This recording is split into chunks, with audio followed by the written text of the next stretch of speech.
Okay प्रणय, तू लक्ष दे फक्त admit करायचं. ओके ओके, मी सर्वांना मनापासून नमस्कार करतो आणि गुड इव्हिनिंग. खरोखर आनंदाचा दिवस आपला आज ऐरोलीसाठी. तर आपलं हे काही जे आपला वेबिनार आपण घेतोय त्याच्या अगोदर काही रूल्स आहेत की पुढच्या 1 तासामध्ये तुम्हाला खूप मोलाची इन्फॉर्मेशन, जो काही प्रॉब्लेम पूर्ण जग प्रॉब्लेम मध्ये, त्या प्रॉब्लेम वरती तुम्हाला एकदम इझी सोल्युशन्स तुम्हाला मिळणार आहेत काय आहेत काय नाही. सो डॉक्टर साहेब बोलत असताना कृपा करून मध्ये कोणीही बोलू नका, आपले माईक म्यूट ठेवा. सो ही सिन्सिअर रिक्वेस्ट आहे. तर या मागची कल्पना आमची होती की 4 ते 4.5 महिन्यापासून जो काही सध्या कोरोनाचा प्रॉब्लेम झालेला आहे संपूर्ण जगावरती, तर मग आम्ही आम्ही सगळे मित्र एकत्र काम करतो आणि आम्ही छोटासा एक फोरम आम्ही तयार केला, मनशांती. या मनशांतीमध्ये असतं आम्ही रोज सकाळी आम्ही सगळे मित्र टेक्नॉलॉजीचा वापर करून, झूमचा वापर करून आम्ही रोज सकाळी सेशन घेत असतो मेडिटेशन वरती. आणि आम्ही बरेचसे थॉट्स ना वेगवेगळ्या पद्धतीने आम्ही डिस्कशन करत असतो. त्यामध्ये बऱ्याच प्रकारचे असतात. जर कोणाला जॉईन करायचं असेल तर तुम्ही जॉईन करा, कारण हे सगळं फ्री ऑफ कॉस्ट आहे.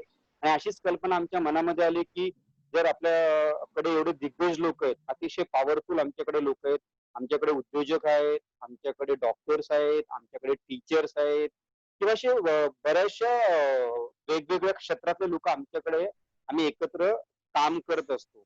हे काम करत असताना ही कल्पना आली की वाय नॉट, की आपण आपल्या अजून दुसऱ्या बांधवांना पण या गोष्टीचा फायदा करून द्यायला पाहिजे. म्हणून आम्ही मनशक्ती क्लब असं मी छोटंसं स्थापन केलं आणि याच्यावरनं आम्ही एकमेकांबरोबर आमचे विचार एक्सचेंज करत असतो. तर अशीच कल्पना आम्ही याच्यातनं केली आणि आम्हाला असं वाटलं की ह्या ज्या काही सिच्युएशन, सध्या या सिच्युएशन वरती आयुर्वेदिक एकदम प्रसिद्ध डॉक्टर आहेत, त्यांना खूप जबरदस्त अनुभव आहे. आणि मग ते म्हणले की ठीक आहे, आपण समाजासाठी काहीतरी करूया. म्हणून मग आजचा दिवस 26 जुलै खरोखर आजचा दिवस ग्रेट आहे, कारण आज कारगिल दिवस आहे. कारगिल तुम्हाला सगळ्यांना माहिती असेलच. त्या कारगिल योद्ध्यांसाठी जसं भारताने हे केलं तसं आम्ही कोरोनावरती हा वेबिनार घेतलाय. म्हणून आपलं हे सगळं कार्यक्रमाचं आम्ही आयोजन केलं. तर मनशांतीमध्ये तुम्हाला जर जॉईन व्हायचं असेल तुम्ही जॉईन होऊ शकतात. आणि मी डॉक्टर शिवराज जाधवांविषयी जे काही आहे ते मी सुनील कळसे सरांना विनंती करतो की त्यांनी डॉक्टर शिवराज जाधव सरांविषयी 2 शब्द बोला. सुनील कळसे. नमस्कार. नमस्कार, मी सुनील कळसे, मध्ये आहे. आणि ह्या आपल्या क्लबच्या बद्दल तुम्हाला माहिती दिलीच आहे आपल्या सागर भाविस्कर सरांनी. तर मी जास्त वेळ न घेता आता आपण पुढे जायला काही हरकत नाहीये, कारण सगळ्यांचा वेळ हा अनमोल आहे. तर सगळ्यात प्रथम की तुम्हा सगळ्यांचं या झूम सेशन बद्दल सगळ्यांचं स्वागत आहे. आणि सगळ्यांचं स्वागत आहे या झूम सेशन मध्ये. आणि गेले 4 महिन्यामध्ये प्रत्येकाने व्हॉट्सअप युनिव्हर्सिटीमध्ये या कोरोनाबद्दल पीएचडी नक्कीच केलेली आहे. ओके, पण त्याच्यामध्ये पण कसं की प्रत्येक वेळेस काय ना काय कन्फ्युजन येत राहतं. तर त्यासाठी आपल्याला एक्सपर्टची गरज आहे. तर आज आपल्यासोबत आपण एका एक्सपर्ट आहेत, डॉक्टर जाधव सर आहेत. आणि ते जाधव हॉस्पिटलचे डायरेक्टर आहेत, जाधव हॉस्पिटल. आणि त्यांना जवळजवळ 12 वर्षाचा या क्षेत्रामध्ये अनुभव, असा उत्तुंग असा अनुभव आहे. आणि सरांनी MBBS मध्ये डिग्री संपादन केले. त्याचबरोबर DNB ऑर्थोपेडिक आहेत सर. त्यांनी डिप्लोमा ऑर्थोपेडिक केलेला आहे. आणि त्याचबरोबर ते associate fellow of industries health त्याच्यामध्ये पण ते कार्यरत आहेत. आणि कोपरखैरण्याचं सगळ्यात मोठं हॉस्पिटल रिलायन्स आहे, तर तिकडे सुद्धा ते जातात प्रॅक्टिस करण्यासाठी. तर असं सरांना भरपूर असा अनुभव आहे या क्षेत्रामध्ये, वैद्यकीय क्षेत्रामध्ये. त्याचबरोबर त्यांनी कोरोनावरती पण खूप सारं स्टडी केलंय आणि ते आपल्याला आज मार्गदर्शन करतील. आणि जर याच्यामध्ये कुणाला जर काही प्रश्न असतील कोरोनाबद्दल, या सेशन मध्ये आपण घेणारच आहोत. तर त्याच्या व्यतिरिक्त कुणाच्या मनात काही डाऊट्स वगैरे असतील तर त्यांनी मला चॅट बॉक्स मध्ये शेअर करा. ते आपण सगळ्यात शेवटला घेणार सेशन मध्ये. आणि सरांचं मार्गदर्शन झाल्याच्या नंतर आपण एक 10 मिनिटाचं, आमचे एक डॉक्टर संतोष कांबळे सर आहेत, तर त्यांना पण कोविडचं इन्फेक्शन झाले होते आणि त्याच्यामध्ये ते 100% बाहेर आलेत, युद्ध करून ते आलेत. तर त्यांचा पण आपण अनुभव आज त्यांच्या तोंडून ऐकूया, म्हणजे तुम्हाला पण कोरोनाबद्दल बरीचशी माहिती मिळून जाईल आणि तुम्ही सगळेजण चांगले राहू शकाल. ओके, तो आता मी जास्त वेळ नाही घेता डॉक्टर शिवराज जाधव सरांना वेलकम करतो. Doctor Shivraj Jadhav sir. नमस्कार. सर्वप्रथम मी मनशांती क्लबचा खूप आभारी आहे की त्यांनी मला इथे या प्लॅटफॉर्मवरती बोलायची संधी दिली. आमचे क्लबचे members Sunil Kalse sir, Sagar Bhaviskar sir, Rupesh sir, Parolekar sir, Megha madam, Rekha madam, या सर्वांचाही आभारी आहे. आणि त्याचबरोबर आपले जे आता सर्व पार्टिसिपंट्स झूम द्वारे म्हणा किंवा फेसबुकद्वारे जे मला आता पाहताय त्यांचा मी आभारी आहे. बेसिकली आता हा जो काही कोरोना व्हायरस आहे, आता हा शब्द आपल्याला काय फारसा नवीन नाही राहिलेला आहे. जसं सरांनी मगाशी म्हणलं की सर्वांनी आता ऑलमोस्ट PhDच केलेली आहे व्हॉट्सअपद्वारे, आणि ते करूनही बरेच अजून कन्सेप्ट क्लिअर नाहीये. बऱ्याच गाईडलाईन्स आल्या आणि त्या परत परत रिवाईज होत आहेत. तर तुम्ही आता पाहिलं असेल की आधी नियम वेगळे होते कोरोनाचे, आता वेगळे आहेत. मग हे जे काही सतत जो बदल होत चाललाय कोरोनामध्ये, त्या संदर्भातच आपण आता जे काही अपडेटेड सध्या नॉलेज आलेलं आहे त्याबद्दल आपण आज थोडं डिस्कशन करणार आहोत. तर एक समजून घेऊया की कोरोना म्हणजे नेमकं काय. तर एक आहे की कोरोना हा काही नवीन व्हायरस नाहीये. हा व्हायरस आधीही होता. त्यात कसं होतं की त्यात बऱ्याच टाईप सब टाईप्स म्हणजे आपण जाती वेगळ्या वेगळ्या प्रजाती त्याच्यामध्ये होत्या. तर त्यातला त्या टाईप 2 ज्याला आपण SARS-CoV-2 म्हणतो. म्हणजे सार्स म्हणजे काय, सिव्हिअर अॅक्यूट रेस्पिरेटरी सिंड्रोम, म्हणजे तो छातीच्या संलग्न आहे, रेस्पिरेटरी सिस्टमची संलग्न आहे. तो जास्ती असल्यामुळे त्याला आपण टाईप 2 नाव दिलेलं आहे. आणि तो व्हायरस सध्या आपल्याला कोरोनाचा हा धुमाकूळ घालत आहे.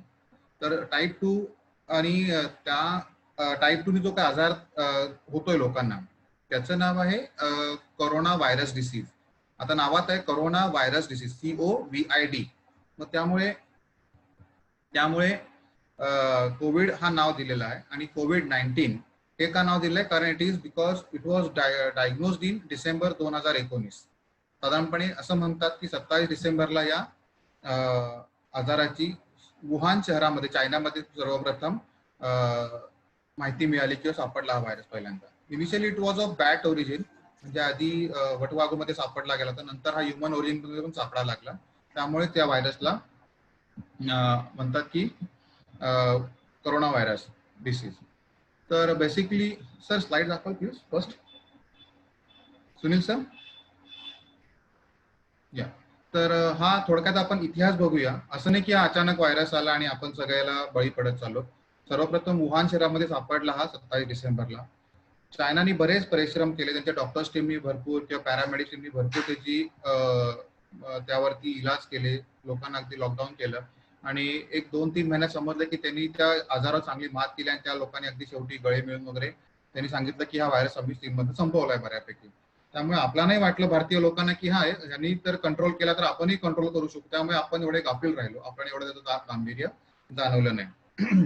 पण तसं न होता हा व्हायरस नंतर चायनावरून मिलानला गेला, इटलीमध्ये, आणि साधारणपणे फेब्रुवारीपर्यंत हा त्या शहरात पसरत राहिला. कारण चायनापासून इटली जवळ असल्यामुळे बऱ्यापैकी तिथे त्यांचा व्यवहार होत असल्यामुळे इटलीत हा खूप त्यांनी मोठा हे केला. आता इटली एवढं मोठं शहर आपलं असून, देश असून, त्याच्यामध्ये खूप चांगले मेडिकल इन्फ्रास्ट्रक्चर आहे, तरी पण ते लोक अगदीच त्यांना खूप त्रास झाला मेडिकल इमर्जन्सी सांभाळता. परंतु व्हायरस तिथेच थांबला नाही. त्यानंतर हा व्हायरस तिथून पुढे सरकत स्पेनला गेला, स्वीडनला गेला, फ्रान्स, असं करत करत मार्च 20 पर्यंत आपला भारतातही हळूहळू धडकला. त्याआधी हा व्हायरस अमेरिकेत गेला होता. तर अमेरिकेत तुम्ही ऐकलेच आकडेवारी, तर प्रचंड आकडेवारी होती. आणि अमेरिकेत ज्यावेळेला सगळी अमेरिका हादरली की हा काय, म्हणजे एवढा मोठा प्रचंड हा व्हायरस तयार झाला आहे, त्यावेळेला आपण सगळे सतर्क झालो. आणि तेव्हा हळूहळू हा व्हायरस आपल्या भारतामध्ये आला आणि आपल्या पंतप्रधानांनी, मोदी सरांनी आपल्या साधारणपणे 24 मार्च 2020 रोजी लॉकडाऊनचा कन्सेप्ट आपल्या भारतामध्ये लागू केला. असे एकामागून एक लॉकडाऊन नंतर येत गेले, जशी काळाची गरज होती तशी त्या व्हायरसची तीव्रता वाढत गेली. आणि आता त्यानंतर आपण अनलॉककडे पण जरा सुरुवात केलेली आहे. तर या सर्व प्रवासामध्ये आपण 4-5 महिने जवळजवळ सहन केलेत. आणि यासाठी आपण आता बघूया की नेमका हा व्हायरस काय आहे आणि कसा हा आपल्याला मॅनेज करायचा आहे. तर थोडीशी आपली आकडेवारी जर का आपण पाहिली तर महाराष्ट्रामध्ये आज जवळजवळ 3,75,000 आपल्याकडे पेशंट सापडलेले आहेत. आणि त्यापैकी बरे झालेले 2,14,000 आहेत. ते तर आपण बातम्यात रोज पाहतोच आहोत. पण एक चांगली गोष्ट काय आहे की जो व्हायरसचा रिकव्हरी रेट आहे तो 56.5% आहे. जो वाढत चाललाय दिवसेंदिवस. This is a good thing for Maharashtra or some nearby states also. तर हा साधारणपणे कोरोनाचा बेसिक आपला डाटा झाला. त्यानंतर वी विल सी, आपण पाहूया की हा व्हायरस पसरतो कसा. Next slide please. तर कोरोना काय आहे, बेसिकली हा एक व्हायरस आहे.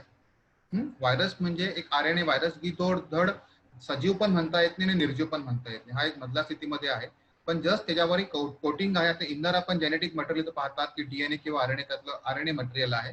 आणि त्यानंतर एक आउटर लिपिड कोट आहे. लिपिड म्हणजे काय, जसं फॅट्स असतात ना तसं एक लिपिडचं कोटिंग असतं या व्हायरसच्या भोवती, ज्यामुळे हा व्हायरस आपण ह्याला सजीव म्हणतो. तो आत जाऊन माणसांच्या पेशींमध्ये जाऊन हा रेप्लिकेट होतो, म्हणजे मल्टिप्लाय होतो. तर त्यामुळे हा व्हायरसचा लोड वाढतो, ते नंबर वाढतो आणि लोक त्याला बळी पडतात. तर असा हा व्हायरस आहे. आणि त्याचमुळे आपण तो कन्सेप्ट आहे ना सोप वॉटर म्हणजे साबणाने हात धुवा, त्यांनी काय होतं किंवा सॅनिटायझरनी काय होतं, हा जो आउटर लिक्विड कोट आहे हा सगळा वॉशआउट होऊन निघतो. तर असा हा व्हायरस आता थोडक्यात बघूया नेमका काय आहे.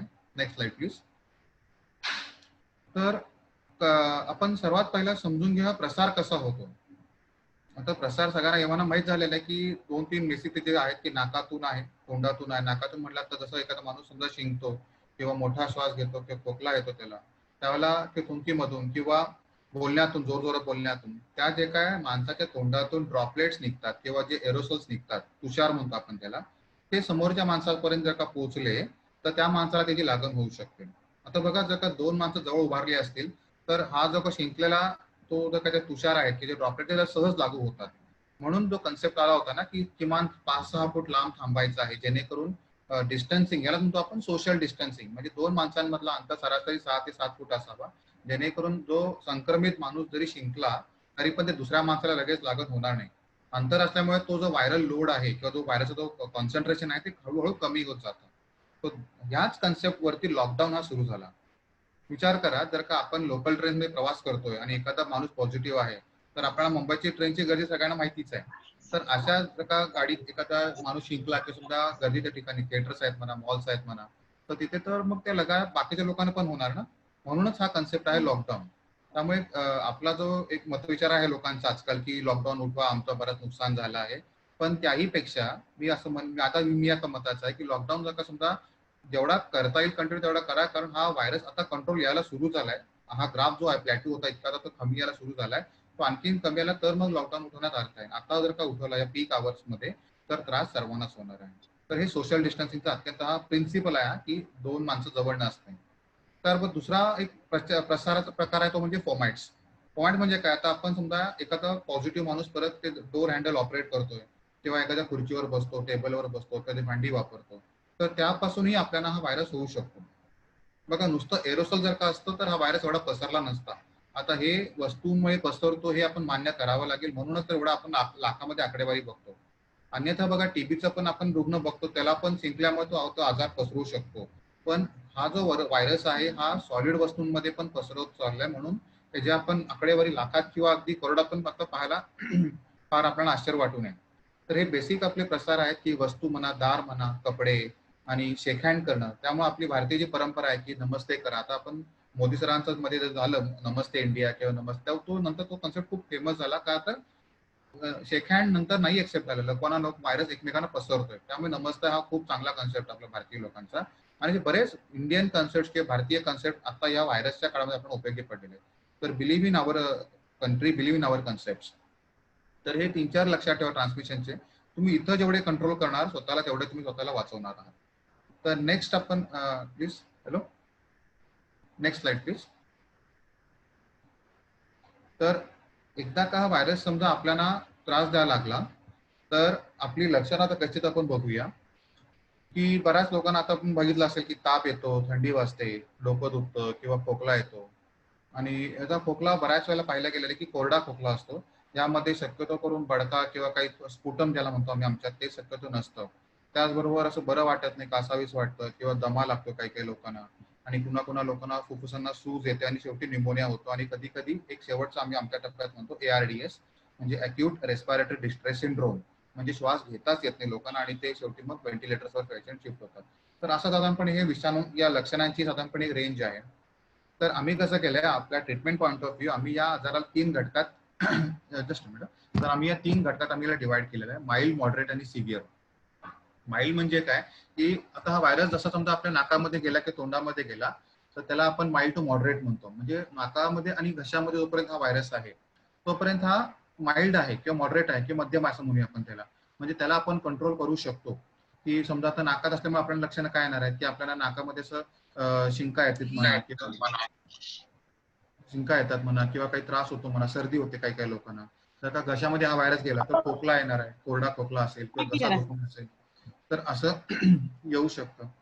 त्यानंतर जो प्रकार होऊ शकतो समजा की ताप येतोय, कारण व्हायरस एकदा का रक्तात गेला की आपलं ESR आणि ब्लड टेस्ट आपले बदलतात, व्हॅल्यूज आपले बदलतात आणि आपण ताप येतो, थंडी वाजते, ही सगळी लक्षणं सुरू झाली. आणि जर का हाच व्हायरस असा हळूहळू जर का घशापासून छातीपर्यंत सरकला तर मात्र तो सिव्हिअर प्रकार झाला की सिरियस प्रकार झाला, की ज्यामध्ये आपल्याला श्वसनाला त्रास व्हायला सुरू होतो.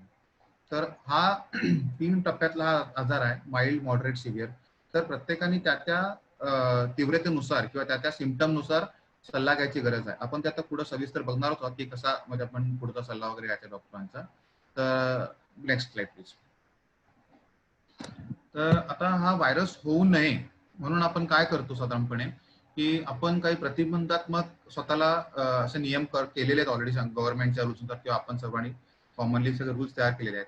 तर सर्वप्रथम मी तुम्हाला एक शॉर्ट फॉर्म सांगेन. तर तो आहे की SMS. What is SMS exactly? S म्हणजे पहिला आपण म्हणूया की सोशल डिस्टन्सिंग. जसं मी मगाशी म्हटलं की 2 माणसांमधलं अंतर 5 ते 6 फूट ठेवावं, जेणेकरून एकमेकाला लागण होणार नाही किंवा कमी चान्सेस होणार लागण्याचे. त्याचमुळे लॉकडाऊन कन्सेप्ट पण सुरू झाला, आपण बोलतो मगाशी. नंतर M म्हणजे मास्क. आता ह्यात मी थोडा वेळ घेईन, कारण मास्क हा खूप महत्वाचा विषय आहे. आपण सर्वच जण आजकाल बाहेर पडताना कंपल्सरी मास्क हा वापरतोच आहे. पण मी पाहिलं की काही काही लोक बऱ्याच वेळेला मास्क वापरताना तोंडाला रुमाल लावतात किंवा काही लेडीज दुपट्टा लावतात किंवा असं काही पदर लावतात. आता यात होतं काय लक्षात घ्या, की मागं जी आपण त्या रुमालाची बरी गाठ बांधतो किंवा जी गाठ बांधतो, ती गाठ बोलता बोलता नंतर नंतर लूज पडते आणि तो रुमाल लूज होतो. मग आपण तो हाताने खाली ओढून घेतो किंवा ते पदर खाली घेतात. मग तेच अंगाला लागतं खाली. समजा तो व्हायरस त्याला लागला तरी असं समजा फिल्टरच्या ह्याच्यामध्ये, तरी तो अंगाला आपल्याला लागू शकतो आणि नंतर तो उलटा रुमाल जर का आपण तोंडाला आपल्याला लावला, तो पदर लावला, तर तो व्हायरस आपल्या डायरेक्टली तोंडामध्ये जाऊ शकतो. हा पहिला धोका. त्याचबरोबर बोलताना ह्या मास्क आपल्या या रुमालामध्ये बोलता येत नाही लोकांना स्पष्टपणे. आता मी मग दाखवेन एक साधा उदाहरण आहे. हा ज्याला आपण मास्क घालतो त्याला हा असा पोकळ असतो पुढच्या बाजूला, हा बघा असा V शेप बनवलेला आहे, जेणेकरून हा असा पोकळ असतो आणि तो आपण घालताना याला 2 अशा इलास्टिक असतात किंवा दोऱ्या असतात, त्या आपण कानामध्ये अडकवल्या की आपल्याला कम्फर्टेबल वाटतं, बोलता पण येतं आणि आवाज पण स्पष्ट येतो. या उलट रुमालामध्ये किंवा कुठल्या दुसऱ्या ह्याच्यामध्ये दुपट्टा असेल तर तेवढं स्पष्ट आपल्याला बोलता पण येत आणि गुदमरायला होतं एखादी नंतर नंतर. दुसरा नियम आहे की जर का ह्या चांगला मास्क असेल, समजा या ठिकाणी आता मी N95 दाखवतो तुम्हाला, तर ह्याला एक छोटीशी you can see nose clip आहे. एक तिथं छोटीशी मेटलची किंवा प्लास्टिकची पट्टी असते, त्याला म्हणतो आपण नोज क्लिप. तर त्या क्लिपचा तो वरती असावा भाग नेहमी, हा पहिला नू. बरेच लोकांना ते माहित नसते की कसा तो क्लिप वापरायची. आणि तो एकदा मास्क लावला की ती क्लिप आहे ना, आपण अशी नाकाने त्याला हाताने त्याला असं फिट नाकाबरोबर दाबायचं आहे आणि मग हा मास्क टाईट करायचा आहे, जेणेकरून हवा जी येणार आहे आपल्या नाकामध्ये ती पूर्णतः मास्क मधनं येणार आहे. आता बघा बरेच लोक काय करतात, नुसतं पोकळ मास्क अडकवतात आणि वरून हवा येते, साईडनं हवा येते, ते उपयोगाचं मास्क नाहीये. तो जितकाच ओपन पेशंट आहे जितका अनमास्क पेशंट आहे. त्यामुळे असा माझा सल्ला आहे की मास्क हा नेहमीच नगली फिटिंग असावा. बरेच लोक दाढी वाढवतात, आता यंगस्टर्स आपण बघतो की दाढी वाढताना मास्क घालतात बस, पण त्यात सुद्धा उपयोग नाही, कारण त्यातली साईडनं हवा येतेच आहे. तो व्हेरी स्ट्रॉंग कन्सेप्ट आहे की मास्क जो असणार आहे तो चांगल्या क्वालिटीचा असावा आणि फिटिंग वाला असावा, स्नगली फिटिंग असावा. आता N95 चा अर्थ काय आहे? N95 हे शक्यतो हेल्थ वर्कर वापरतात, जसं आम्ही डॉक्टर्स आहोत किंवा पॅरामेडिक्स आहोत, आम्ही वापरतो कॉमनली. इतरही लोक वापरतात, देर इज नो, त्यांना काही मनाई नाही या गोष्टीची, पण मग शक्यतो हेल्थ वर्कर्सना प्रेफरन्स आहे.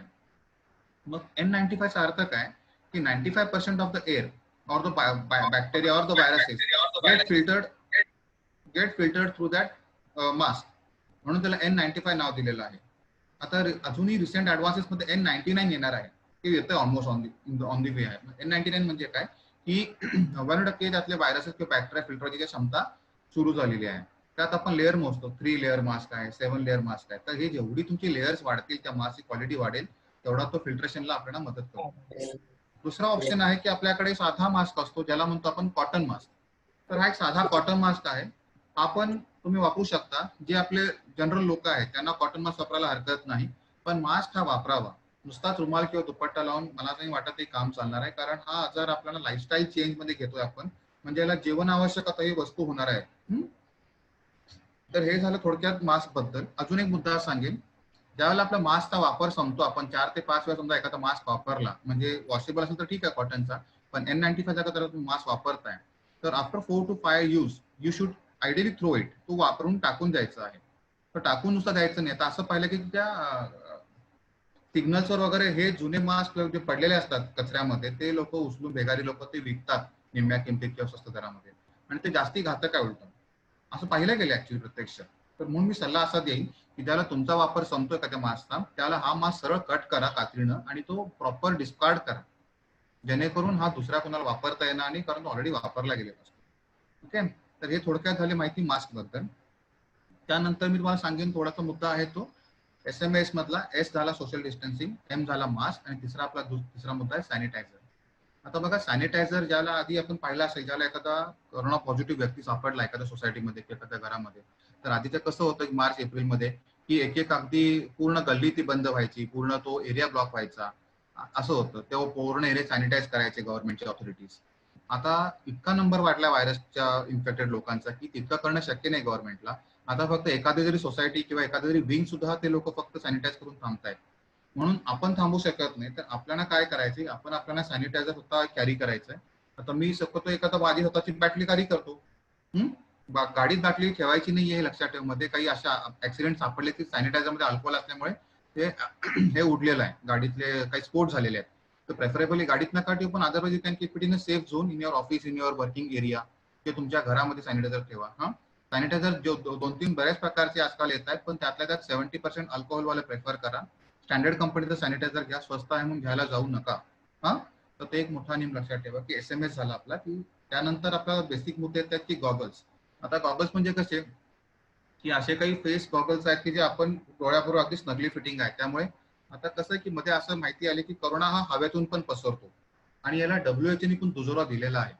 म्हणून अपेक्षा अशी आहे की तुम्ही ज्याला एखाद्या नोन एरियामध्ये जाता जिथे कंटॅमिनेशन झालेलं आहे ऑलरेडी, तिथे प्रेफरेबली हा गॉगल किंवा इव्हन ग्लोव्ह सुद्धा मी सांगतो बऱ्याच लोकांनी ग्लोव्ह वापरा. आता जिथे ज्यांना ज्यांना शक्य आहे त्यांनी हे सगळ्या प्रिकॉशन्स पाळल्या तर chances of getting infected are very less. मी असं कधीच नाही म्हणणार की चान्सेस नाही आहेत, पण the way you take more precautions, तुम्ही जेवढी काळजी घ्याल तेवढं तुमचे चान्सेस हे जे कमी होतात. Getting me. त्यानंतरचा दुसरा पार्ट आहे की आपण हँड वॉश. आता काय होतं की आपण ऑफिसमध्ये जाताना किंवा ऑफिसमध्ये आल्यानंतर प्रत्येकाने आणि किंवा ऑफिसमध्ये देखील बऱ्याच वेळेला जेवढ्या वेळा जमेल तितक्या वेळेला हँड वॉश करायचा आहे. साबण कोणताही असो तर 20 सेकंद as governmently rightly as said, कारण सगळे पार्ट्स धुवायला वेळ लागतो, तर किमान 20 सेकंद तुम्ही डेडिकेटेडली साबणाने हे करा, वॉश करा, जेणेकरून तुम्हाला पूर्ण तुमचे हात स्वच्छ राहतील. कारण मोस्ट कॉमन ट्रान्समिशन ते हात आहे. तुम्ही एखाद्या वस्तूला स्टीलला पकडलं, हँडलला, खुर्चीला, दाराला, तिथून हात नक्की आपल्या तोंडाकडे जातो, कानाला जातो, डोळ्याला जातो आणि हाताला जातो. त्यामुळे हे हात शक्यतो लावायचं नाही. इव्हन मास्क असताना पण बऱ्याच लोकांसोबत मास्क नाकापर्यंत लावतात, तेही चुकीचं आहे. शक्यतो मास्क स्ट्रिंगनीच ऑपरेट करायचं, मागची जी आपली हे आहे इलास्टिक आहे त्यांनी शक्यतो ऑपरेट करा. आणि try to avoid contact with your face, nose and mouth as far as possible. संपर्क कमीत कमी स्वतःपासून कमी ठेवा. तर हे आपले 4-5 पॉईंट्स आपण डिस्कस केले. खोकताना कधी खोकला आला तर आपण नेहमी तोंडावरती रुमाल धरायचा आहे, जेणेकरून इतरांना तो त्याचा जास्ती पसार होणार नाही. तर हे झाले बेसिक प्रतिबंधात्मक नियम काही. Next slide. सुनील सर. तर हे झाले प्रतिबंध. आता आपण हे झाले एक्सटर्नल मेजर्स. आता इंटरनल मेजर्स काय आहेत की आपण आतून आपल्याला कसे इम्प्रूव्ह करू शकतो. तर सर्वात मी सांगेन आणि जो अगदी आता नवीन मस्त मुद्दा आहे की immune power. What is immune power म्हणजे मराठी शब्दाचा अर्थ आहे प्रतिकार शक्ती. ज्यावेळेला एखाद्या माणसाला प्रतिकार शक्ती स्ट्रॉंग असेल, तो माणूस जरी त्याला इन्फेक्शन झालं तरी त्याला त्रास होणार नाही. कळलं का? म्हणजे समजा आपली इम्युन पॉवर चांगली असेल त्यासाठी आपण काय करू शकतो, ह्या इम्युन पॉवर साठी सर्वच मेडिकल ब्रांचेसनी अगदी चांगला वसा घेतलेला आहे. आता समजा मी पहिला मेन्शन करेन आयुर्वेदिक ब्रांचचं.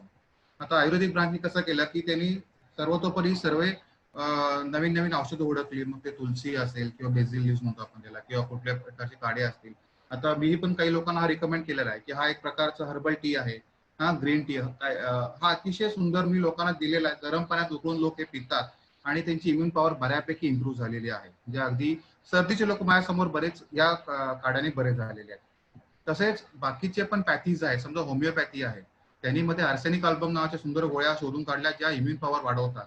मग त्यांनाही खूप त्यांचा मोठा हातभार लागला आणि ह्या आपण आजाराला लढण्यात आपण इम्युन पॉवर वाढवण्यात आपली मदत झाली. त्याचबरोबर ॲलोपॅथीने पण वेगळ्या गोळ्या कॉन्ट्रीब्युट केल्या. जर की समजा आता मी दाखवू शकतो की हे विटॅमिन सीचा एक कंटेनर आहे, यात 29 गोळ्या असतात. तर ही एक गोळी रोज खायची 1000 mg ची साधारणपणे, जेणेकरून vitamin C, vitamin D, weekly vitamin D आपण एकदा खातो. या गोळीने आपली इम्युन पॉवर वाढायला आपल्याला मदत होते. हे झालं मेडिकल पार्ट. त्याचबरोबर नॅचरल मध्ये आपण येतो की सर्वप्रथम मी सांगेन व्यायाम करा.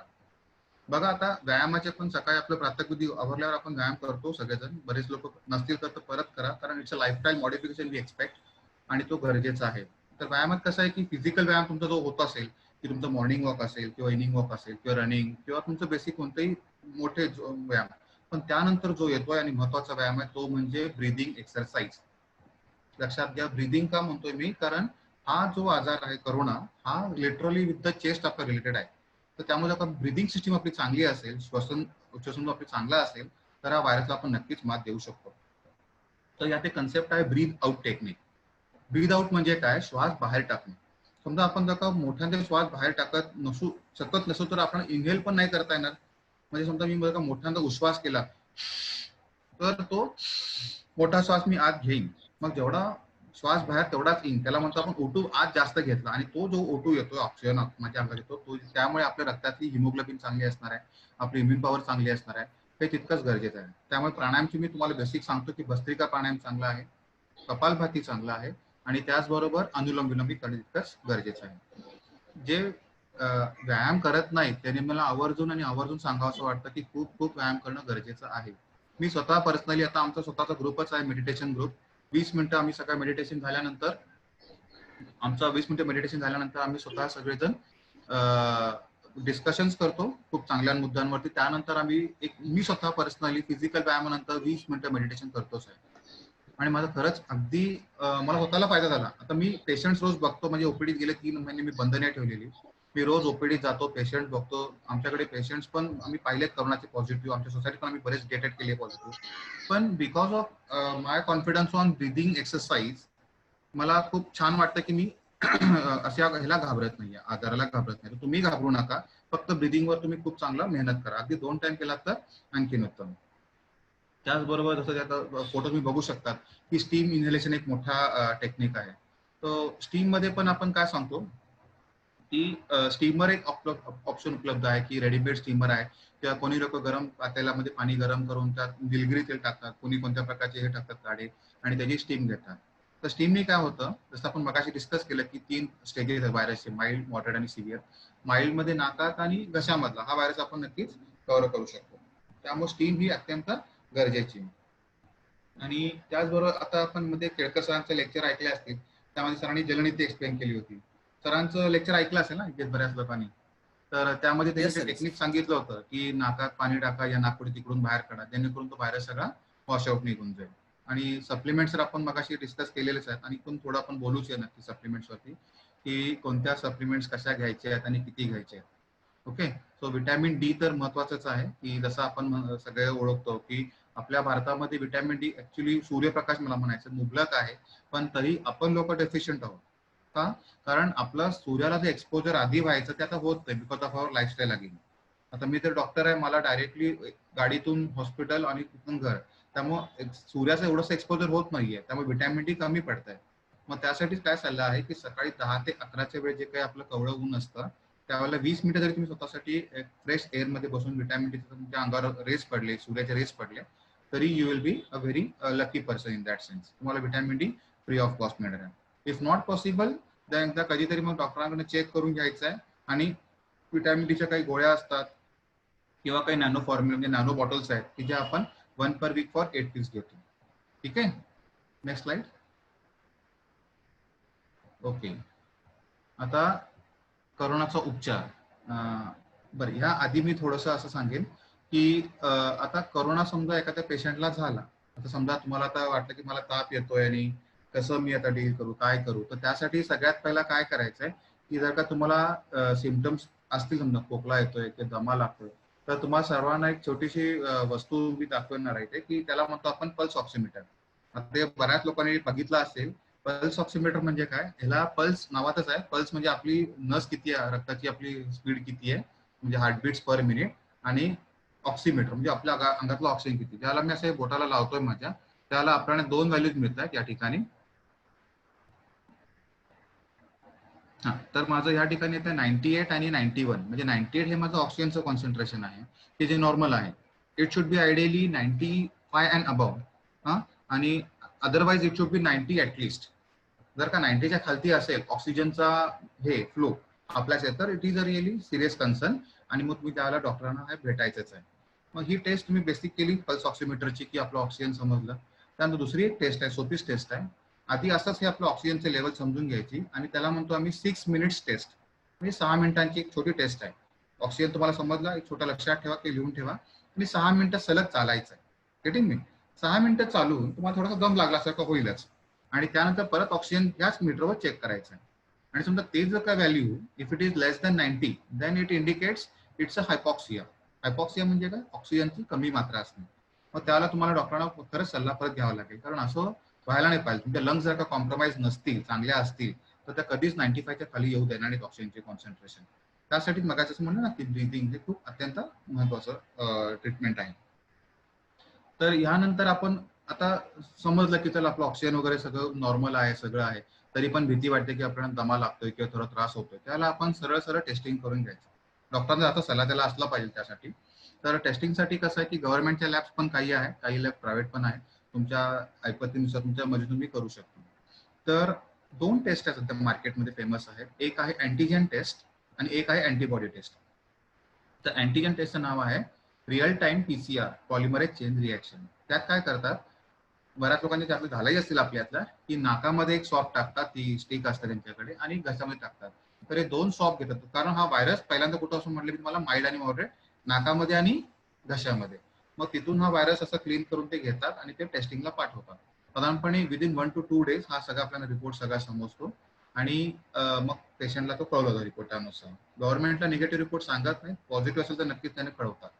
तर हे रिपोर्ट एकदा का कळाले की आपण त्यानुसार आपल्या डॉक्टरांना भेटून त्याचा पुढचं ते ट्रीटमेंट तुमचं चालूच करतील. बरोबर आहे. तर दुसरी टेस्ट जी आपण बोलता बोलता राहिलो ती होती अँटीबॉडी टेस्ट.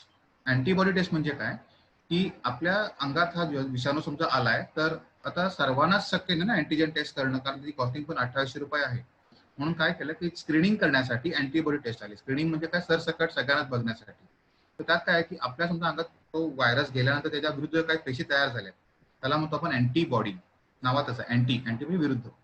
तर त्यात 2 प्रकार आहेत, आयजीजी आणि आयजीएम. तर आयजीएम आणि आयजीजी ह्या दोन्ही टायमिंग सांगतात. आयजीएम हे अॅक्यूट मध्ये येतात किंवा लवकर समजतात आणि आयजीजी जुनं इन्फेक्शन आहे समजतं. त्यामुळे तेही आजकाल उपयोगाचं आहे. बऱ्याच हेल्थ केअर वर्कर्सना हे आम्ही टेस्ट सगळं सजेस्ट करतो, आयजीजी आयजीएम अँटीबॉडीज टेस्ट करून घ्या.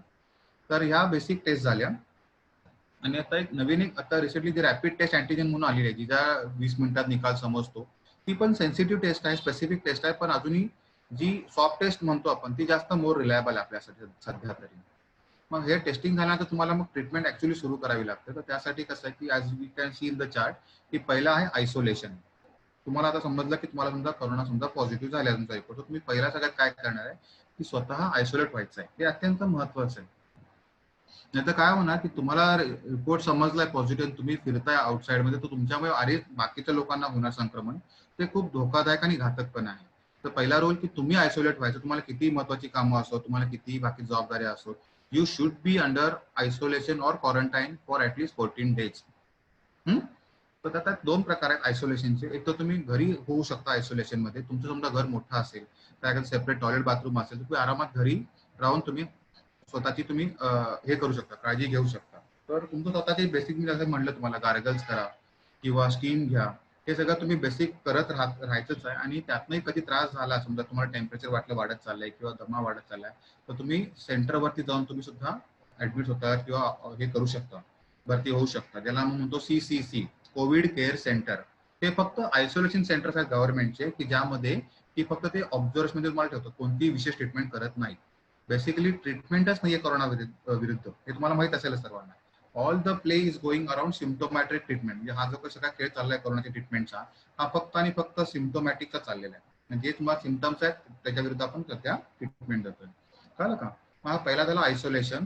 आणि जर का त्यानंतर आहे की समजा ताप येतो तर आपण प्रोसिनची गोळी खातो, ज्याला आपण म्हणतो पॅरासिटामॉलची गोळी खाणं, आणि त्यामुळं ताप येणं कमी होतं. पण त्यातनंही कोणाला ताप येत असेल तर आपण लगेचच मग काही काही डॉक्टर्स अँटीबायोटिक चालू करतात, जसं की समजा अझिथ्रोमायसिन आहे किंवा अमॉक्सिक्लाव्हिलॅनिक ऍसिड आहे. हे जे कॉम्बिनेशन, हे जेणेकरून इन्फेक्शन कमी व्हायला, म्हणजे सेकंडरी इन्फेक्शन कमी व्हायला मदत होते आणि ताप बऱ्याच वेळेला सेटल होतो. आणि मध्ये जसं आपण पाहिलं असेल की काही प्रोफायलॅक्टिकली आपण गोळ्या खात होतो, की HCQ होतं की हायड्रॉक्सिक्लोरोक्विन, जेणेकरून हेल्थ वर्कर्समध्ये आपण कॉमनली गोळ्या दिल्या की होऊ नये म्हणून. त्याचबरोबर स्टिरॉइड्स आपण लोकांना दिले होते. पण ह्याचा वापर ऍब्सोल्युटली आणि ऍब्सोल्युट अंडर डॉक्टर्स ऑब्झर्वेशन झाला पाहिजे. तर हे झाल्या बेसिक गोष्टी. त्याचबरोबर सप्लिमेंट्स आता सध्या लोकांना मी बऱ्यापैकी सांगतो. व्हिटॅमिन सी, व्हिटॅमिन डी, बी कॉम्प्लेक्स व्हिटॅमिन सगळ्याच्यात आले, B1, B2, B6, B12, हे सगळे आपले कॉम्बिनेशन व्हिटॅमिनचे खातोच आहोत. त्याचबरोबर जेवण, खूप जेवण हे चांगलं जेवायचं आहे आपल्याला, यात लक्षात घ्या. हेल्दी फूड खायचं आहे, बॅलन्स फूड खायचं आहे आणि ऍडिक्शन्स अजिबात नाही करायचे. म्हणजे की समजा कोणाला काही व्यसन असेल, समजा अल्कोहोलचं, दारूचं असेल, सिगरेट, तंबाखू, बिडी, मावा, हे प्लीज करू नका. कारण हा आता असा वेळ आहे, काळ आहे की हा तुम्हाला साथ देणार नाही या सगळ्या व्यसनाला. जर का तुमची इम्युन पॉवर आणखीन ढासळली त्या व्यसनांमुळे, तर तुम्ही बळी पडाल. आता बघितलं ना, मोठे मोठे आता बिल्डर लोक होते, इन्स्पेक्टर लोक होते किंवा सुदृढ लोक होते, त्यांना सुद्धा कोरोना झाला आणि बघता बघता त्यांचा डेथ पण झालेला आहे, त्यांचा मृत्यू पण झाला. का झाला? त्यांना असं वाटलं की मी धडधाकट आहे, मला काय होणार आहे, मी एवढा हेल्दी आहे, वजन आहे माझं चांगलं. असं नाहीये. आणि त्याविरुद्ध काही आजी लोक होते, आजोबा लोक होते 80s 90s, ते तारलेच चांगले, कारण त्यांनी काळजी घेतली असणार आणि त्यांना ऑफकोर्स त्यांची इम्युन पॉवर चांगली असणार आहे. त्यामुळे असं कोणत्याही व्यक्तीने गृहीत धरू नये की माझी बॉडी स्ट्रॉंग आहे तर मला कोरोना होणार नाही. It can happen with anyone. आता आमचे नुकतेच बरेच डॉक्टर मित्रांनो, तुम्ही मला उदाहरण आठवतं या बोलता बोलता, की चांगले एकदम डॉक्टर आमचे सध्या याला आजारामध्ये मृत्यू झाले आहेत. तर असं आहे. तर त्यामुळे कुणीही असं टेकन ग्रांटेड करू नका या व्हायरसला की मला काही होणार नाही. It can happen to anyone anywhere. म्हणजे 2 इयरचे स्पाइक बघितले. स्पाइक म्हणजे काय, की हे शक्यतो वृद्ध लोकांमध्ये पाहिलं गेलेलं आहे, म्हणजे 60 इयर्स अँड अबाव. का? कारण त्यांचं ते वय जास्त असतं, इम्युन पॉवर त्याला नॅचरली आपली कमी झालेली असते आणि आपलं हे कोमॉर्बिड कंडिशन, त्याला आपण म्हणजे समजा कुणाला हार्ट डिसीज असतात, कुणाला बीपी, हायपरटेन्शन, थायरॉइड असतात, त्यांच्यामध्ये हा आजार जास्त असतो. मग त्यामुळे आयडियली त्या लोकांना लवकर होऊ शकतो आपल्यापेक्षा. आणि जे मध्यम वयाचे आहेत त्यांच्यामध्ये ऍक्टिव्हिटी चांगली असल्यामुळे त्यांना शक्यता कमी असते. आणि दुसरा पार्ट आहे लहान मुलं, 10 वर्षांच्या आतील मुलांना पण तेच झालेलं आहे की इम्युन पॉवर त्यांचीही कमी असल्यामुळे त्यांना हे जी लागण म्हणजे आपण आदनमधून बघतोय. तर असे हे काही ते जे म्हणजे फेजेस आहेत की इन्फेक्शन कोणामध्ये कॉमन, की बच्चूंमध्ये आणि सिनियर सिटीजन्स मध्ये. ठीक आहे.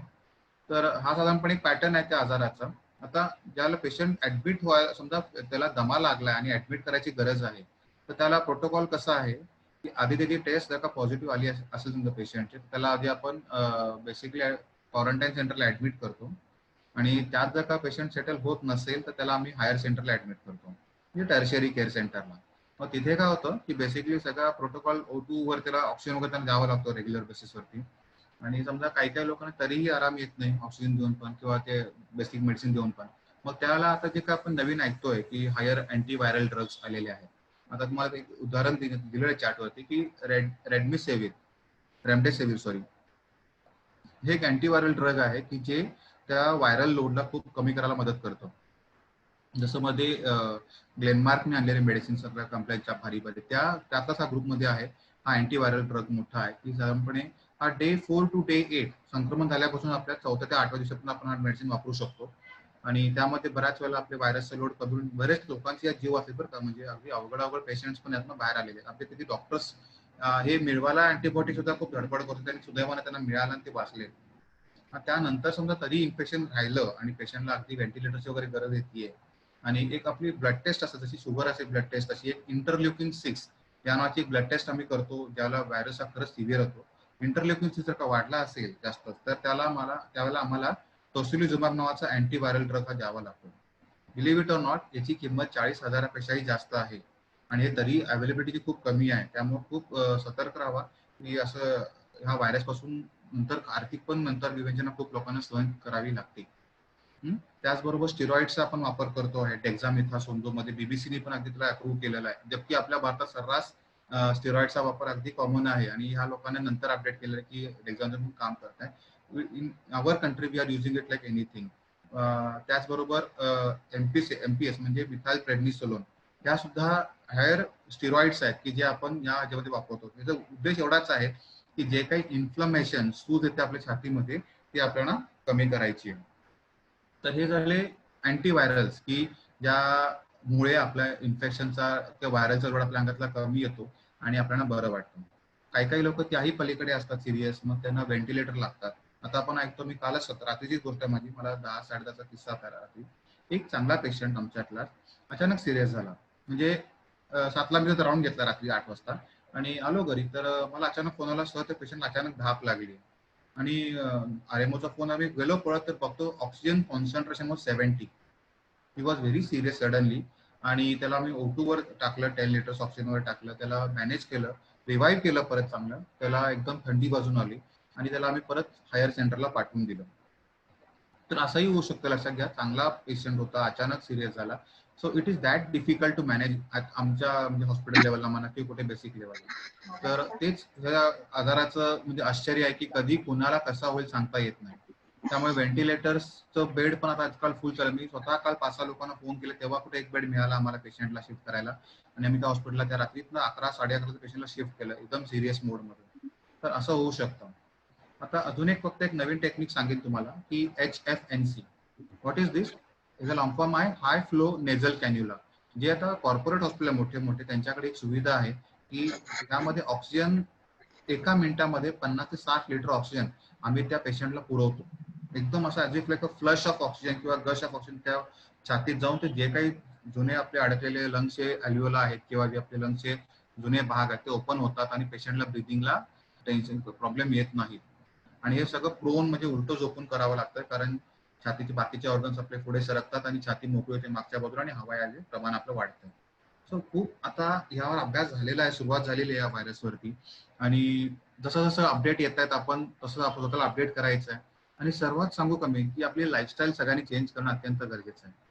आता मला सांगा, कोरोना कोणत्या देशात नाहीये, सगळीकडे झालेला आहे. आपण काय त्याला वेगळे नाहीये. बऱ्याच लोकांनी खूप म्हणजे अगदी मनातून भीती घेतली की आता माझं कसं व्हायचं. आता आम्हाला आधी सुरुवातीला वाटलं की बाबा आता एवढं आपण सगळं हे केलंय, म्हणजे रिस्क घेतली आयुष्यात, सगळं उभारलं आणि आता अचानक कसं मॅनेज करायचं. त्यासाठी भीती मनात होती, पण नंतर ती हळूहळू मोडली आणि सर्वांनीच आता एकदम आपल्या होप्स परत रिवाईव्ह करूया आणि या आजाराला फाईट करूया. थोडक्यात मी 2 शब्द बोलेन व्हॅक्सिन बद्दल. खूप लोकांना होप्स आहेत व्हॅक्सिन येणार आहे आणि येणारही आहे. आणि त्यानंतर आपल्याला खूप आराम अपेक्षित आहे सगळ्यांना की व्हॅक्सिन येईल आणि आपलं सगळी आपली सिस्टीम पूर्ण रिवाईव्ह होऊन जाईल आणि होईल.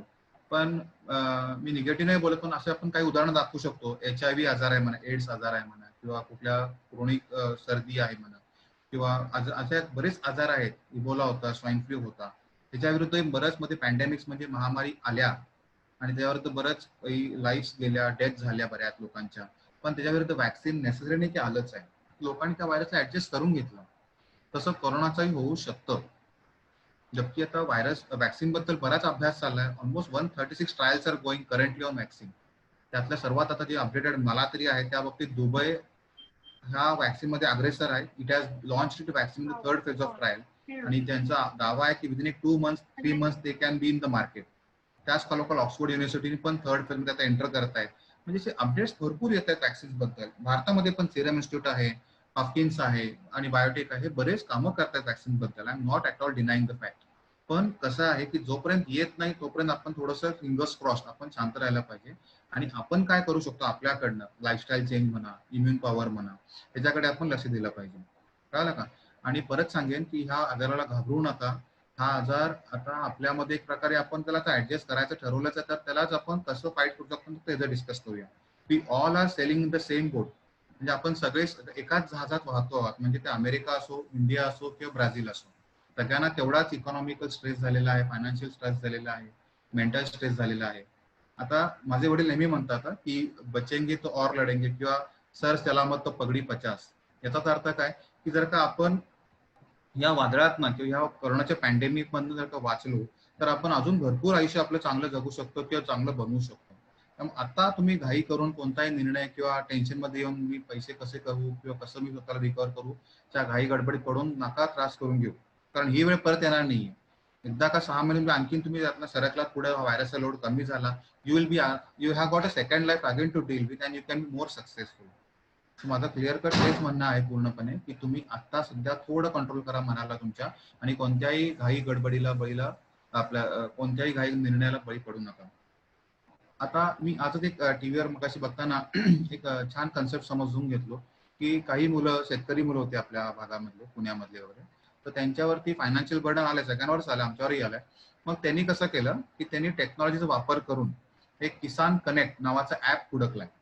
तर यांचं काय कौतुक आहे ऍपचं, की हे घरोघरी जाऊन भाजी विकतायत सोसायटी वाईज, चांगल्या मोठ्या मोठ्या सोसायटी त्यांनी समजा यांच्या परिचय करून यांच्याशी त्यांना sell directly from the farmer, शेतकऱ्यापासून डायरेक्टली ग्राहकापर्यंत. त्यामुळे यांचा 3-4 कोटींची उलाढाल झाली आहे त्या 3-4 महिन्यामध्ये, जबकि सगळ्यात खरंच इथले गुड ऍस्पेक्ट, पॉझिटिव्ह ऍस्पेक्ट आहे.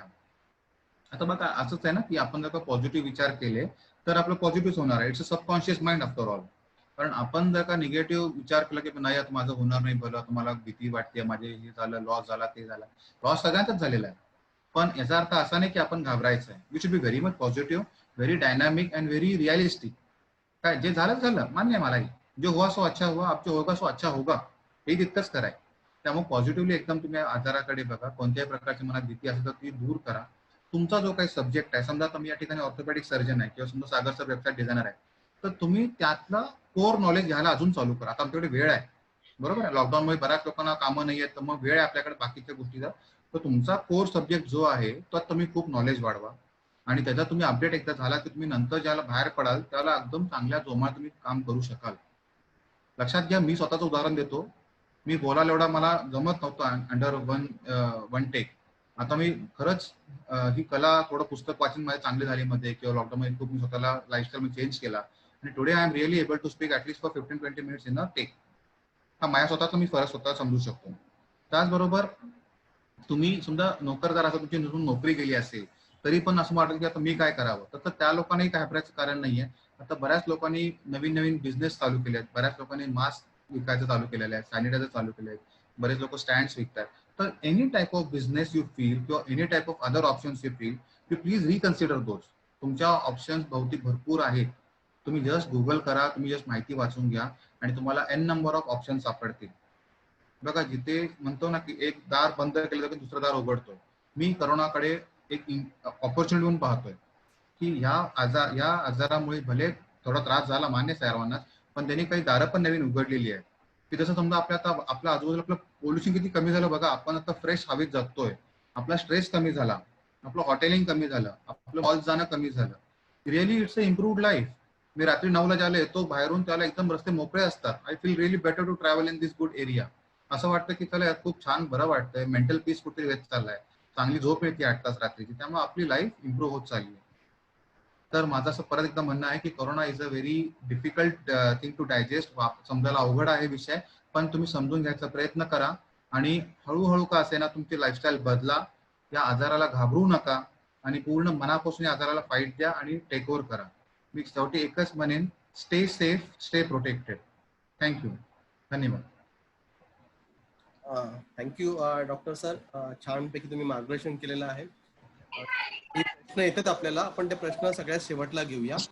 आपण आता एक 5 ते 10 ते 15 मिनिटासाठी आपल्याकडे एक अनुभव शेअर करूया की डॉक्टर संतोष कांबळकर सर आहेत, ठाण्यामधले आहेत, आमचे गुरु आहेत आणि ते एका 13 ते 14 पुस्तकांचे ते ऑथर पण आहेत आणि मोटिवेशनल ट्रेनर पण आहेत. तर आणि सोबत त्यांचा आदर्श प्रतिष्ठानाचं सोशल त्यांचा नेटवर्क आहे आणि ते करत असताना त्यांना कोरोनाचं इन्फेक्शन झालं. ओके, आणि कोरोनाचं इन्फेक्शन झालं, त्याच्यातून ते यशस्वीपणे मात करून बाहेर आले. पण त्यांच्या तोंडूनच आपण त्यांनी कसं हे केलं, सगळं बाहेर कसे येऊ शकले, आपण हे त्यांच्या तोंडूनच ऐकूया. Doctor Santosh Kamblekar sir. हो, सुनील ऐकतोय, माझा व्हिडिओ तुझ्याकडनं बंद आहे जरा. ओके, मी स्टार्ट केलाय आता. आवाज येतोय? हो येतोय. व्हिडिओ ऑन करा ना तुम्ही. हा करतोय, तो दाखवत नाही. आता होतो, 1 मिनिट. ओके, काय सुरू करायचं बोलायचं मला? हो हो, काही हरकत नाही. हो, नमस्कार. आता डॉक्टर शिवराज जाधव सरांनी खूप छान माहिती दिली. मित्रांनो, एकदम परफेक्ट माहिती होती सरांकडनं, डॉक्टरांकडनं. मी थोडंसं डॉक्टरांच्या पुढे जाऊन सांगेन आता काही गोष्टी ज्या तुम्हाला खऱ्या अर्थाने प्रॅक्टिकल मध्ये खूप फरक पडेल आणि तुमच्या जेवढे मित्रमंडळी सगळ्यांना तुम्ही ती शेअर करू शकता, सांगू शकता. एवढं चांगल्या प्रकारची माहिती आहे. माझ्याबद्दल झालं असं की मला एक 2-3 दिवस कंटिन्यू ताप येत होता. तर मग एक फॅमिली डॉक्टर त्यांना फोन केला, असं ताप येतोय मला. बरं, फॅमिलीमध्ये बाकी कोणाला ताप नव्हता, त्यामुळे मला वाटलं की ठीक आहे बाबा, असं कोरोनाचा ताप नसेल, कुठला साधा असा काहीतरी याच्यामुळे असेल. म्हणून मग मी त्यांनी गोळी दिली, ती गोळी घेतली, पण ताप काय कमी व्हायला होत नव्हता कमी. आणि ताप कमी होता होता मला जेवण पण कडू लागायला लागलं. जेवण जात नव्हतं, खारट लागायचं. ऑक्सिमीटर चेक केला, तो बरोबर होता 95 पहिला होता, मग 94 सेकंड डेला आला, 93 आला. म्हटलं आता जरा कमी का होतंय, पण 93च्या खाली नव्हता येतो, 93 होता माझा ऑक्सिमीटर. बरं थकवा पण नव्हता काय, फक्त ताप यायचा मला आणि मग जेवण जात नव्हतं. मग 3 दिवस जेवण न गेल्यामुळे विकनेस यायला लागला मला. आणि मग डॉक्टरांना म्हटलं आता काय करायला पाहिजे, औषधं चालू होती माहिती त्यांनी दिलेली मला. ते म्हणाले जोपर्यंत कोरोना डिटेक्ट होत नाही तोपर्यंत कोरोनाची औषधं चालू करू शकत नाही आपण, तर तुम्ही चेक करून घ्या. तर मी म्हटलं तर फॅमिलीला पण पुढे त्रास नको जास्त, आपण चेक करून घेणं फायदेशीर आहे. म्हणून मी चेक केला आणि मग 2 दिवसांनी रिपोर्ट आला. रिपोर्ट मला थोडा अंदाज होता की पॉझिटिव्ह येईल असं मला वाटलं होतं, आणि तसं झालं, माझा रिपोर्ट पॉझिटिव्ह आला. मग होतं काय की मध्ये 3 दिवस जेव्हा मला ताप यायचा तेव्हा माझी पत्नीने सारखी यायची, मला बघायची ताप किती आहे, हात लावायची, बघायची. त्याच्यामुळे मग मी विचार केला की आपण हॉस्पिटलला ऍडमिट होऊया, कारण मिसेस जास्त टेन्शन आहे, ती जास्त लगेच पॅनिक होते. आणि मुलीने पण सांगितलं की पप्पा ती मम्मी पॅनिक होते, तुम्ही ऍडमिट व्हा, ते बरं पडेल. बरं त्याच्यामध्ये माझं मेडिक्लेम असल्यामुळे म्हटलं ऍडमिट होणं फायदेशीर आहे, नाहीतर अदरवाईज तसं बिल ते खूप जास्तच होत होतं. म्हणजे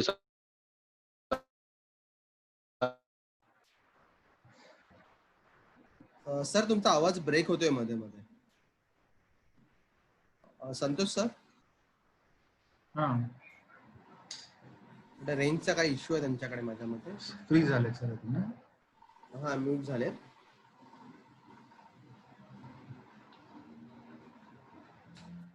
संतोष सर,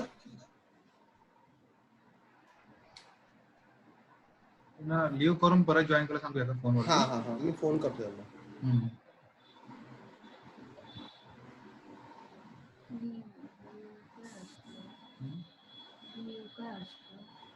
लिव्ह करतो ना.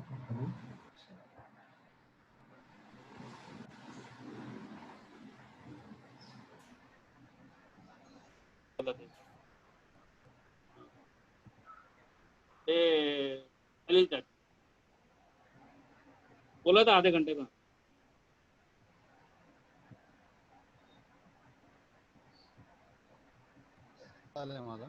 आला ना. ओके. हा हा ओके, सॉरी मध्ये डिस्कनेक्ट झाला. तर आवाज येतोय ना सुनील? हॅलो. येतो येतो, गो हेड सर, गो हेड. हा ओके ओके ओके ओके हा. तर मग त्यानंतर हॉस्पिटलमध्ये ऍडमिट झाल्यानंतर पहिल्या दिवशी त्यांनी काय ट्रीटमेंट केली नाही, त्या दिवशी पण ताप होता मला. पण नंतर मला एक गोष्ट कळली की आता मलाच ह्यातून बरं व्हायचं. हॉस्पिटलमध्ये डॉक्टर आणि नर्सेस प्रचंड प्रेशर असल्यामुळे त्यांची पण चिडचिड व्हायची, पेशंट पण चिडचिड करायचे, ते पण चिडचिड करायचे. मग आपण म्हटलं की आता हेतून आपल्याला बाहेर पडून हॉस्पिटलमधून घरी जाणं गरजेचं आहे. ते मी स्वतःच मोटिवेशनल स्पीकर आहे आणि लोकांना मोटिवेट करतो, त्यामुळे मी स्वतःच्या मनाला तयारी केली. जेव्हा रिपोर्ट आला त्यावर मी तयारी केली की आता मी कोरोना मला आणि मग मी माझ्या मनाला तयारी केली आणि मग त्यातून सुरुवात केली. मग जास्त असं पाणी प्यायला लागलं, जेवण जात नव्हतं म्हणून मी दूध आणि बिस्किट प्यायचो. नंतर फळं थोडी मागवली, जवळ एक मित्र राहतो त्या मित्राने फळं आणून दिली, फळं खाल्ली, दूध बिस्किट आणि थोडं मग स्वतःच्या मनाला पॉझिटिव्ह ठेवणं, चांगले व्हिडिओ पाहणे, असं करत करत मी आठवड्याभरात परफेक्ट झालो एकदम. आणि मग म्हटलं मला आता डिस्चार्ज ओके, सगळा रिपोर्ट सेकंड पण त्यांनी बघितलं, काय नाहीये, ताप पण गेला होता सेकंड डे पासून, त्यामुळे पुढे 4-5 दिवस ताप बिलकुल नव्हता, सगळं ओके झालं, परफेक्ट सगळं. आणि मग मी डिस्चार्ज घेऊन घरी आलो. मग त्यांनी सांगितलं 7 दिवस तुम्ही घरी क्वारंटाईन राहा. तर आज 8 दिवस झाले घरी राहून, त्यामुळे आता मस्त परफेक्ट आहे, फिट आहे सगळं. तुम्हाला सांगू इच्छितो की जसं हा कोरोना आजार हा कसाही कधीही होतो. म्हणजे आमच्या बिल्डिंगमध्ये पण आम्हाला 2 माळ्यावरती झाला, एक 4था माळा, 7वा माळा, मी राहतो 9वा माळा. त्यामुळे आमच्या बिल्डिंगमध्ये 2 होते ऑलरेडी. कदाचित त्यामुळे झालं असेल, कदाचित मेडिकलला आपण जातो की आणि कुठे दूधवाला काही कसं होऊ शकतो. जसं डॉक्टरने सांगितलं की कोणाला कधी काय सांगता येत नाही, त्यामध्ये प्रिकॉशन तर प्रचंड आम्ही घेत होतो. म्हणजे आमच्या घरी तर सॅनिटाईज हे ते सगळ्या गोष्टी कंटिन्यू चालूच होत्या. एक परमेश्वर कृपेने चांगलं की तिघं, माझी मिसेस, मुलगा आणि पत्नी, मुलगी, कोणालाही काही त्रास झाला नाही. आणि त्यांना पण डॉक्टरने ताबडतोब काही गोळ्या आणि ट्रीटमेंट द्यायला सांगितले. तर थोडासा मला फायदा झाला. आणि दुसरं मला सांगू इच्छितो की याच्यामध्ये ह्या पिरियडमध्ये प्रामुख्याने आपण विचार सकारात्मक आणणं, त्याचबरोबर आपल्याला जे आवडतं ते करणं.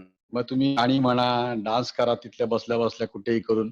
आणि जसं सेल्फ आयसोलेशन करून घ्या, तर मी ते पहिल्यांदा जेव्हा मला ताप आला तेव्हा ताबडतोब करून घेतलं मी.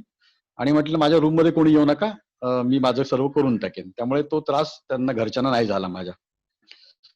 तर ह्या गोष्टी सांगितलं, काढा प्या, पाणी घ्या, वाफ घ्या, औषधं घ्या, ते सगळं कंटिन्यू चालू ठेवायचं. आणि ते ठेवल्यामुळे आपल्याला बाहेर जायचं. पण याच्यामध्ये प्रामुख्याने आपली इच्छाशक्ती प्रचंड असणं गरजेचं आहे. बाहेर पडणं महत्वाचं आहे आणि कोरोना आजारातून बाहेर पडू शकतो हा विचार करायला पाहिजे आपण. तो केला तर बाहेर येता येतं. आणि आज मस्त फिट आहे 100% एकदम.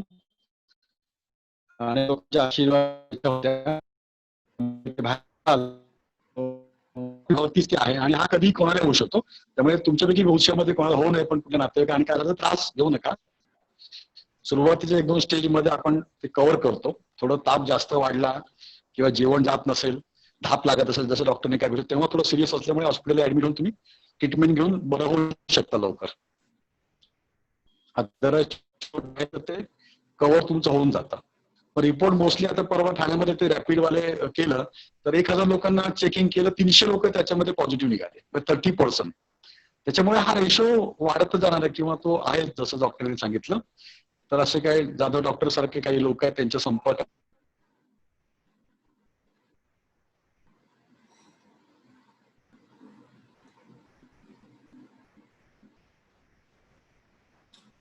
माझ्या मते काहीतरी टेक्निकल एरर येतो संतोष सरांकडे.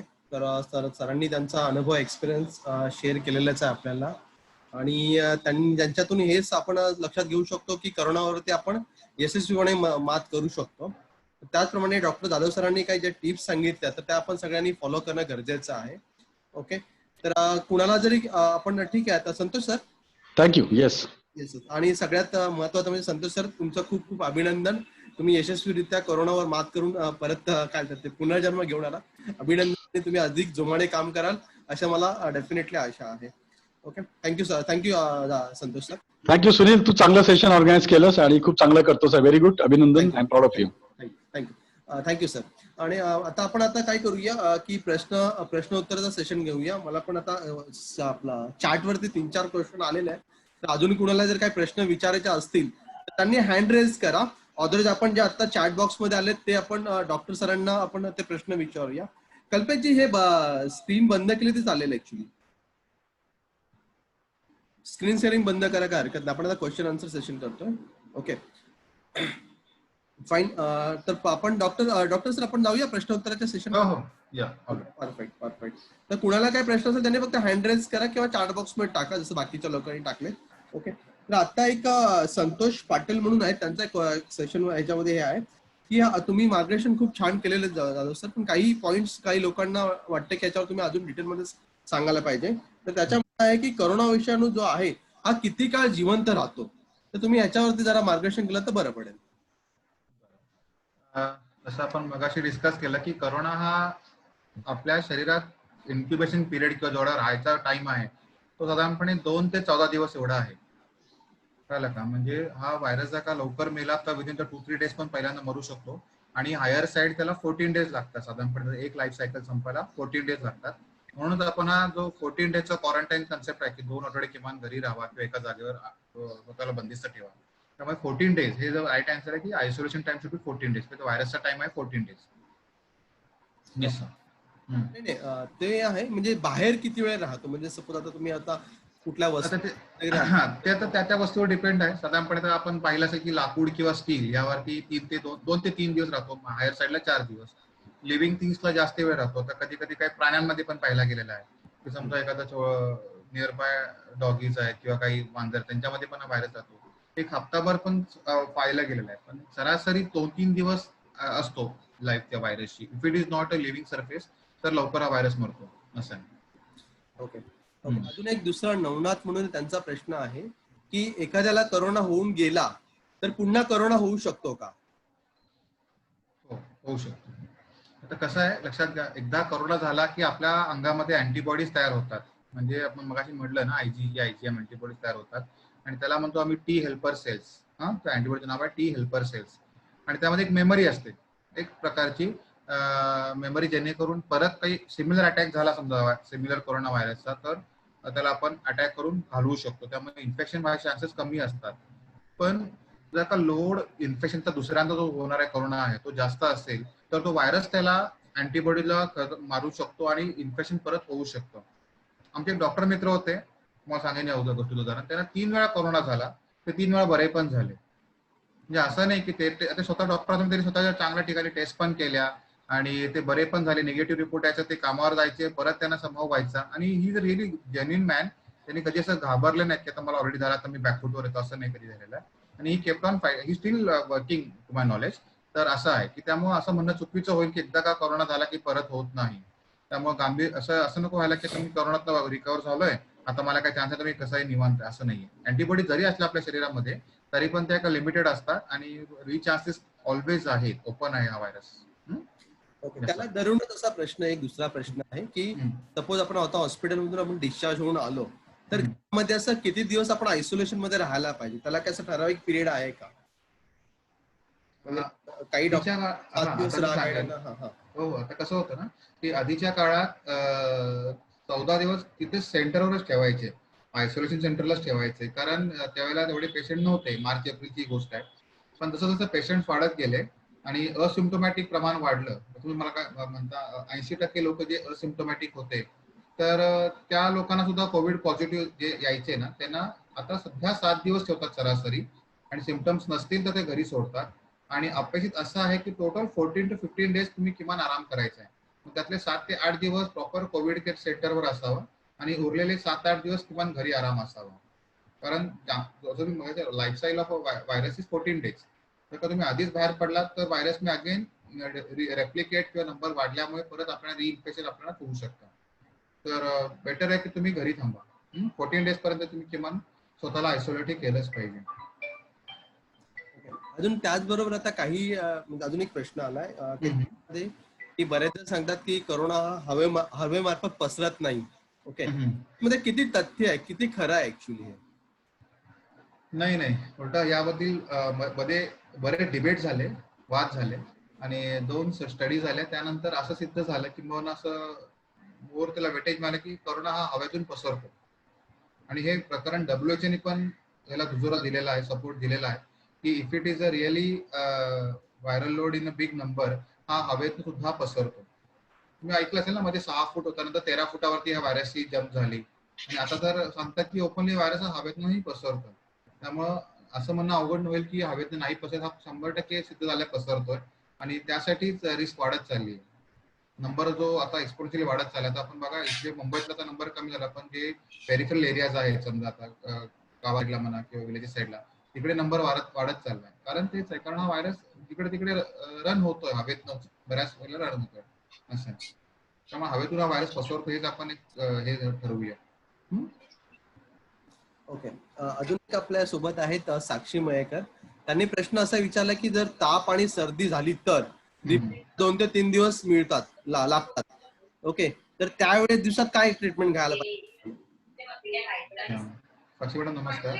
आता प्रश्नाचं उत्तर एकदम स्पेसिफिक आहे की जर का तुम्हाला 2-3 दिवस ताप येतो आहे आणि फक्त सर्दी खोकला असेल, तर त्यासाठी तुम्ही सर्वात पहिला की आधी गरम पाण्याच्या गुळण्या, स्टीम हे सगळं घेऊन बघा. लोकल बेसिक अँटीबायोटिक जे आहेत आपल्या अझिथ्रोमायसिन, तो कोर्स करून बघा. बऱ्याच वेळेला ताप रिस्पॉन्स देतो आणि आपल्याला ताप जातो, आपल्याला थंडी वाजत नाही, घसा कफवाचा कमी येतो. पण एक सिम्पटम सांगेन महत्वाचा, मला सांगायचं राहून गेलं, की स्मेल आणि टेस्ट, म्हणजे आपली चव आणि जर का आपला गंध जर का चांगला असेल तर शक्यता कोरोनाची खूप कमी आहे. कारण असं पाहिलं की कोरोना काय करतो की आपल्या ज्या काय नर्व्स आहेत, नर्व्ह एंडिंग्स टेस्टच्या आणि स्मेलच्या, त्याच्यात तो खराब करतो त्या नर्व्ह एंडिंग. त्यामुळे माणसाला चव कळत नाही, समजा गोड आहे, तिखट आहे, स्पेसिफिक चवही कळत नाही, त्याचबरोबर स्मेल पण येत नाही. समजा आता काय एकदम असं काही खराब स्मेल आहे, चांगला स्मेल आहे, ही जी काही आपली गंधाची जी काही जाणीव आहे ती कमी होते. मग त्यामध्ये एक तो मुद्दा लक्षात नेहमी ठेवायचा, ज्यांना ताप येतो 2-3 दिवस झालेत आणि शंका येते या कोरोना आहे का नाही, तर त्यामुळे एक one of the basic science आहे, चव आणि स्मेल. ओके, तर हे 2 गोष्टी जर का असतील तर तुम्ही बऱ्यापैकी कोरोना निगेटिव्ह असावे. तर तशा अर्थाने तुम्ही वाटचाल करा. त्यातनंही त्रास झाला, घसा कफवा लागला किंवा ताप येतोच आहे, तर मात्र तुम्हाला टेस्टिंग हे केलेलं बरं. ओके, आपल्यासोबत किशोर म्हणून आहेत औरंगाबादवरून. त्यांचा असा प्रश्न आहे की ट्रीटमेंट झाल्याच्या नंतर म्हणजे 10-12 दिवस ट्रीटमेंट होते आणि त्यावेळेस मग काही ठिकाणी डॉक्टर लोक म्हणजे फायनल ट्रीटमेंट टेस्ट न घेता त्यांना सोडून देतात. काय रिझन असू शकेल त्याच्यामध्ये? नाही, आता काय झालं की टेस्टिंगचं लोड एवढं वाढलंय आपल्या ह्याच्यावरती आणि इट इज टेकन ग्रांटेड की एकदा का तो व्हायरस झाला की आपल्या बॉडीमध्ये अँटीबॉडीज तयार होतात, बरोबर आहे. आणि अँटीबॉडी तयार झाल्या की आपला तो व्हायरस जरी असला आपल्या अंगामध्ये तरी तो आपल्या अँटीबॉडीज त्याला फाईट करतात आणि डॉक्टर त्याच वेळेस होतो त्याला पेशंट तो क्लिनिकली बरा झालेला असतो. लक्षात घ्या. काय जर का आपण टेस्ट केली समजा 14 डेला ऍज पर प्रोटोकॉल आणि ती जर का पॉझिटिव्ह आली तो पेशंट अजूनही पॅनिक राहणार मेंटली. त्यामुळं ऍक्च्युली टेस्ट रिपीटेड टेस्ट करण्यात काहीच लॉजिक नाही आहे, कारण त्यामध्ये खर्च तर आहेच आहे गव्हर्नमेंटचा, प्लस पेशंटचं पॅनिकही वाढतं. त्यापेक्षा पेशंट जर क्लिनिकली तब्येत चांगली असेल तर तो हळूहळू रिकवर हा होणारच आहे. लक्षात आलं का? त्यामुळं परत परत टेस्ट करण्यात म्हणजे सेकंड टेस्ट थर्ड टेस्ट करण्यात तो आधी फॉर्मॅट होता, पण आता सध्या त्याला आपले गव्हर्नमेंटचेच ऑथॉरिटीज नको म्हणतात, कारण टेस्टिंग लोड वाढत चाललाय आणि गरज खरंच नाही त्या गोष्टीची. पेशंटची निष्कारण भीती वाढत राहते. पेशंट बरा आहे तर बराच झालाय तो, आणि असं होणार आहे की आज घरटी एक ना एक माणूस पॉझिटिव्ह येणार आहे. आपल्या एका सोसायटीत तर आता प्रत्येकाच्या येतच पॉझिटिव्ह ऑलमोस्ट, नंतर घरटी पण मिळणार आहे. त्यामुळे किती लोकांचे आपण टेस्ट तरी करणार ना, म्हणून स्क्रीनिंग सुरू झाले रॅपिड अँटीजन टेस्ट, आता जी मी मगाशी बोललो. त्यामुळे पॅनिक होऊ नका त्या टेस्टसाठी. तुम्ही क्लिनिकली कशा ते सगळ्यात महत्वाचं आहे. तुम्ही बरे आहात तर बरे आहात. परफेक्ट. Thank you doctor sir. आणि अजून आता ठाण्यावरून रेखा मॅडम आहेत, तर त्यांचा प्रश्न असा आहे की जर आपल्या अंगात जर टेम्परेचर असेल, ओके, तर त्यावेळेस आपण ते स्टीम इन्हेलेशन घेणं गरजेचं आहे का? काय करू शकतो त्यावेळेस? मग पुन्हा टेम्परेचर वाढण्याचे चान्सेस आहेत का त्याच्यामुळे? नाही, नुसताच टेम्परेचर आहे म्हणून स्टीम घेणं चुकीचं म्हणणार नाही मी. स्टीममुळे बेसिकली जर का व्हायरस तुमच्या घशामध्ये असेल किंवा नाकातून नक्कीच मरणार आहे. टेम्परेचर तुमच्या चेहऱ्याचं आतुरतं वाढलं तरी हरकत नाही, पण कशाला रिस्क घ्यायची ना? जर का प्रोटोकॉल सांगतोय किंवा ऍक्च्युली सायन्स पण सांगतोय की स्टीम मधून इथला व्हायरस मरणार आहे किंवा नाकातला व्हायरस, आणि त्यामुळे टेम्परेचर नंतर कमी येणार आहे, तर ऑलवेज टेक अ स्टीम. आणि स्टीम अशीही आपण आधीही घेत होतो की स्वतः आधी फेशियल साठी म्हणा किंवा आपल्या चेहऱ्याच्या पोर्स त्यासाठी पण स्टीम उपयोगाचीच आहे. स्टीम ही काही हे नाहीये निगेटिव्ह गोष्ट, ती ऑलवेज करा. ताप असो ताप नसो स्टीम घेणे गरजेचंच आहे. आपल्याकडे तर जास्त वेळ नाही, 4-5 मिनिटं आहेत. आपण एक 2 ते 3 प्रश्न घेऊया. ओके. तर एक प्रश्न असा आला आहे आपल्याकडे की या लसीबद्दल आहे. ओके, लस आहे, लसीवरती प्रश्न आहे की ह्या लसीचा फायदा किती होईल, कितपत होईल? कारण आपल्या भारताची लोकसंख्या 130 करोड आहे, तर 130 करोड लोकांपर्यंत ती लस पोहोचेल का? जरी निघाली तर ती 130 लोकांपर्यंत पोहोचेल का? तर अशा वेळेस मग नागरिकांनी काय करावं? म्हणजे त्या लसीची वाट बघत बसाय की आपलं डेली लाईफ आपण कंटिन्यू ठेवायचं? कसं काय करावं लागेल त्याच्यावर? सगळ्यात सोपा आहे की उत्तर याचं की लस यायला वेळ लागणार आहे. तो किती लागणार तुम्हाला आम्हाला कोणालाच माहित नाहीये. We are in all trial phases. आता फेज 3 आली आहे, तरी जवळ आलोय आपण, म्हणजे टू द मार्क. पण ही वॅक्सिन कशी म्हणजे काही सेफ आणि इफिकसी वाली पाहिजे आहे, म्हणजे त्याचे साईड इफेक्ट्स पण होता कामा नये, ती स्ट्रॉंग पण पाहिजे आहे, आणि ती सगळ्या वयोगटाला सूट झाली पाहिजे, की वयस्कर लोकांना म्हणा, बच्चूंना म्हणा, मधल्या लोकांना म्हणा. त्यामुळे हे 2-3 त्याचे क्रायटेरिया जोपर्यंत फुलफिल होत नाही. आता जर त्याचं थर्ड फेज आहे, तर 30,000 लोकांमध्ये ट्रायल सुरू आहे, दुबईतली जी ट्रायल चालू आहे ना. त्यामुळे ती समजा याला समजा 2-3 महिने जरी लागले तरी ते काय करणार आहेत की आधी जे पेशंट्स आहेत किंवा त्यानंतर सिनियर सिटीजन लोकांना आधी ही लस देणार आहेत, त्यानंतर पिडियाट्रिक एज ग्रुप म्हणजे लहान मुलांना, आणि त्यानंतर हेल्थ वर्कर्सना, आणि त्यानंतर जनरल पब्लिकला. तर माझा अंदाज आहे पर्सनल की 1 वर्ष लागेल तुम्हाला तुमच्यापर्यंत लस पोहोचायला. पण थोडं प्रोडक्शन होणं, तेवढं ते मार्केटमध्ये येणं, प्राइसिंग तेवढं मॅनेज करणं. तुम्ही माझं असं म्हणणं आहे की तुम्ही लसवर डिपेंड नका राहू. तुम्ही स्वतःमध्ये बदल करा, लाईफस्टाईल चेंजेस करा. हर्ड इम्युनिटी तयार होतच चालली आहे. हर्ड म्हणजे काय, पूर्ण कम्युनिटीची पूर्ण इम्युनिटी होत असते एकत्र, आणि त्यातून तो व्हायरस हळूहळू आपल्याला कंट्रोलमध्ये येणार आहे.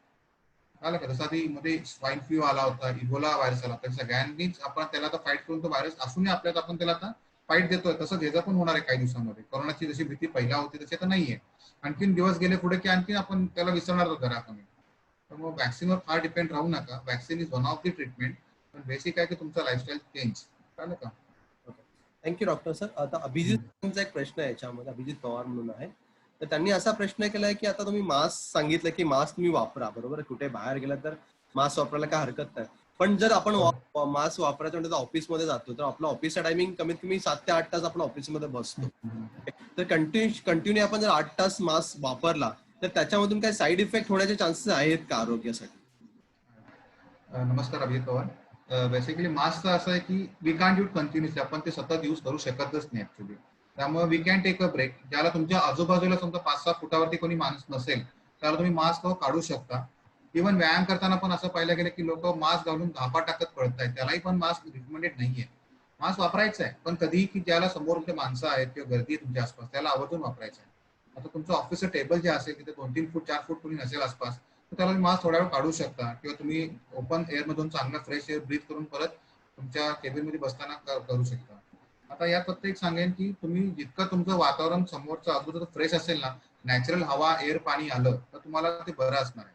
आता तुम्ही कोणत्या एसी मध्ये बसून जर का तुम्ही दिवसभर 8-8 तास काम करणार असलात तर ते फारसं योग्य नाही आणि मास्क तर 8 तास शक्यच नाही लावणं. त्यामुळे असं काही प्रयत्न करा की तुमच्या ऑफिसच्या किंवा असेल शक्य तर आता नॅचरल एक्सपोजर यायला हरकत नाही एअरचं. मास्क 8 तास रिकमेंडेड नाही. हा तर 2 मास्क नेहमी ठेवा. एक चांगला म्हणजे 2 मास्क ऑप्शन मध्ये हा वाटला बाबा ह्याचा खूप घाम आलाय कंटाळा आलाय चेंज करून दुसरं वापरायचं. ठीक आहे. थँक्यू. आपण जास्तचा प्रश्न घेतो, शेवटचे 2 प्रश्न घेऊया. हम्म. आता पावसाळा चालू आहे, बरोबर आहे. आता पावसाळ्यामध्ये नॉर्मल दुसरे पण आजार होतात, साथीचे आजार होतात आणि हा परत करोना पण आहे. तर दोघांमधला फरक कसा जाणवायचा, हा प्रश्न आहे. खूप आमचा हा मोठा प्रश्न डॉक्टरांचा, कारण हे खूप आम्हाला पेशंट विचारतो रोजच्या ओपीडीत, सर मला ताप आला. मी म्हणतो कोणता ताप आहे. म्हणजे आधी जसं मागच्या वर्षी आम्ही पावसाळ्यात आपलं की अंगावर मलेरिया आहे, डेंग्यू आहे, तसं आता हा ताप कोरोनाचा पण ऍड झालाय. तर त्यासाठी काही क्लिनिकल सायन्स आहेत की जे आम्हाला आता सापडलेत अभ्यासानंतर. जसं मग अशी म्हटलं की टेस्ट आणि स्मेल हे 2 सिम्पटम्स आम्ही विचारतो पेशंटना. बऱ्याच लोकांना हे गेलेले असतात, तर ते करोनाकडे आम्ही त्यांचा शक्यतो विचार जास्त करायला लागतो. त्याचबरोबर टेम्परेचरचं एक प्रोटोकॉल आहे. आता जर मलेरिया असेल तर मलेरियात कसं स्पाइक येतात, तापाचे घाम येतो आणि मग ताप जातो. तसं डेंग्यूला पण तसं बऱ्याच वेळेला फिवर स्पाइक येतो आणि जातो. आणि टायफॉइडला सतत ताप हळूहळू राहतो, म्हणजे तो 100च्या आसपास खेळतो. पण कोरोनाचा ताप जो आहे तो साधारणपणे 98 डिग्रीज फॅरनहाइट टू 101 इतकाच ताप पाहिलेला आहे. फार तो हायर स्पाइक जात नाही, 102 103 ताप जात नाही कोरोनाचा. आणि त्यात हा सतत राहतोय, ताप हा जात नाही. आणि त्यामध्ये मेन सिम्पटम घशामध्ये खूप येत आहेत की घसा दुखणे, घसा कोरडा पडणे किंवा घसा खवखवणे. आणि त्यात घसा म्हणजे पण बडका पडत नाही बरं का. हा एक दुसरा मुद्दा आहे की हा जरी निमोनिया जरी झाला तरी बडका पडत नाही. हा एक फेवरिंग पॉईंट आहे कोरोनासाठी. म्हणून आम्ही 3-4 पॉईंटवर ठरवतो की ह्याला कोरोना असेल का नसेल आणि मग त्यानुसार त्याची आपण तपासणी करून घेतो. म्हणजे बऱ्याच वेळा तर आम्ही आजकाल काय केलंय, अँटीबॉडी किट्स ओपीडीत उपलब्ध करून ठेवलेले आहेत. ज्यांना शंका आहे त्यांनी पटकन अँटीबॉडी स्क्रीनिंग करावं. त्यात पॉझिटिव्ह आलं तर आम्ही कधी कधी आणि शंका असेल तर मग त्याला ह्याला पाठवतो. ती पॉझिटिव्ह 100% पॉझिटिव्ह येतो. नसेल तर मग अँटीजन टेस्ट करून त्याला मग स्वॅब टेस्टला पाठवतो आम्ही दुसऱ्या लॅबमध्ये. त्यामुळे असे ताप वेगवेगळे ते फरक करायला डॉक्टरांना मदत होते. स्मेल आणि टेस्ट हे खूप महत्वाचे मुद्दे सगळ्यांना लक्षात ठेवा. ज्यांची चव आणि टेस्ट आहे त्यांना कोरोना नसावा शक्यतो करून. Thank you doctor. अजून एक थँक्यू. नवीन म्हणून त्यांचा प्रश्न आहे की हम्म. जी टेस्ट आहे कोरोनाची, तर ती आपण टेस्ट कुठे प्रायव्हेट लॅबला करणे बेनिफिशियल आहे की आपला गव्हर्नमेंट हॉस्पिटलमध्ये? हा ज्याचा त्याचा प्रश्न आहे. पण कसं आहे की गव्हर्नमेंटचे रिपोर्ट्स यायला कधी कधी वेळ लागतो. म्हणजे आता आमच्याच काही मित्रांची किंवा आमची कधी झालं टेस्ट, आम्हाला 2 दिवस सांगून 7-8 दिवस लावले ते रिपोर्ट्स यायला. आणि पॅनिक होतो आम्ही 5-6 दिवस. ते रिपोर्ट्स काय पॉझिटिव्ह येतो आणि तो क्षण एवढा अवघड असतो, रिपोर्ट्स काय येतो. म्हणजे जेवढा 12वीत मला नव्हतं तेवढ्या रिझल्ट टेन्शन आलं होतं आम्हाला. तर माझं असं मत आहे की प्रायव्हेटला करायला हरकत नाही लोकांनी टेस्ट, जर का त्यांची म्हणजे इकॉनॉमिकल कंडिशन साऊंड असेल. 2800 रुपये खर्च आहे, पण त्यात समजतं स्पष्ट. आणि त्यात समजतं म्हणजे काय की त्यात जर का निगेटिव्ह असेल, नॉट डिटेक्टेड असेल त्याचा आन्सर, तर तेही छापून येतं आपल्या समोर. गव्हर्नमेंटचा काय आन्सर आहे की तुम्हाला जर का नसेल, तुम्हाला फोन नाही येणार, तुम्हाला मी निरोप नाही देऊ. माझी एक बॅच माझ्या ओळखीच्या लोकांची एक बॅच हरवली, सॅम्पलिंग मध्ये मिक्स झाली, हरवली. मग त्यांना रिपोर्ट धड निगेटिव्ह नाही धड पॉझिटिव्ह, त्यांनी काय करावं. म्हणून मग असं माझं एक पर्सनल मत आहे की प्रायव्हेटला if you can really afford प्रायव्हेटला करा आणि ते पण स्टँडर्ड लॅबच करा. जास्त वाटत असेल तर तुम्हाला, म्हणजे सिम्पटम जास्त वाटत असेल तर तुम्ही प्रायव्हेट मध्ये करा. हो लगेच कळतं ना. स्ट्रॉंग वाटत असेल तर तुम्ही प्रायव्हेट मध्ये करा आणि रिपोर्ट कधी पण येऊ दे. हा येस येस. फाईन. आता आपण शेवटचा फक्त प्रश्न घेतो डॉक्टर सर, महत्वाचा आमचा बाकी आहे त्यांचा पण, की आता भविष्यामध्ये असे कोरोनासारखे जर प्रश्न हे आजार आले भविष्यामध्ये, तर त्यावेळेस काय करावं लागेल आपल्याला. म्हणजे हा आता पहिला मोठा आजार आहे की पूर्ण जग बंद झालंय, बरोबर आहे. असे इन फ्युचर मध्ये पण बाकीचे आजार येऊ शकतात का, आणि आले तर त्यावेळेस आपण कसं राहायला हवं. हा तर फ्युचरचा प्रश्न आहे. डिप्लोमॅटिक आन्सर यासाठी, जसं येईल तो आजार, तो प्रॉब्लेम, तसं आपण त्याला फेस करायचा आहे. We are finally humans, we know how to fight every problem we have fought till date. आणि इथनं पुढे आपण आता त्याची म्हणजे आपण त्याची लढा देऊ, चांगला लढा देऊ.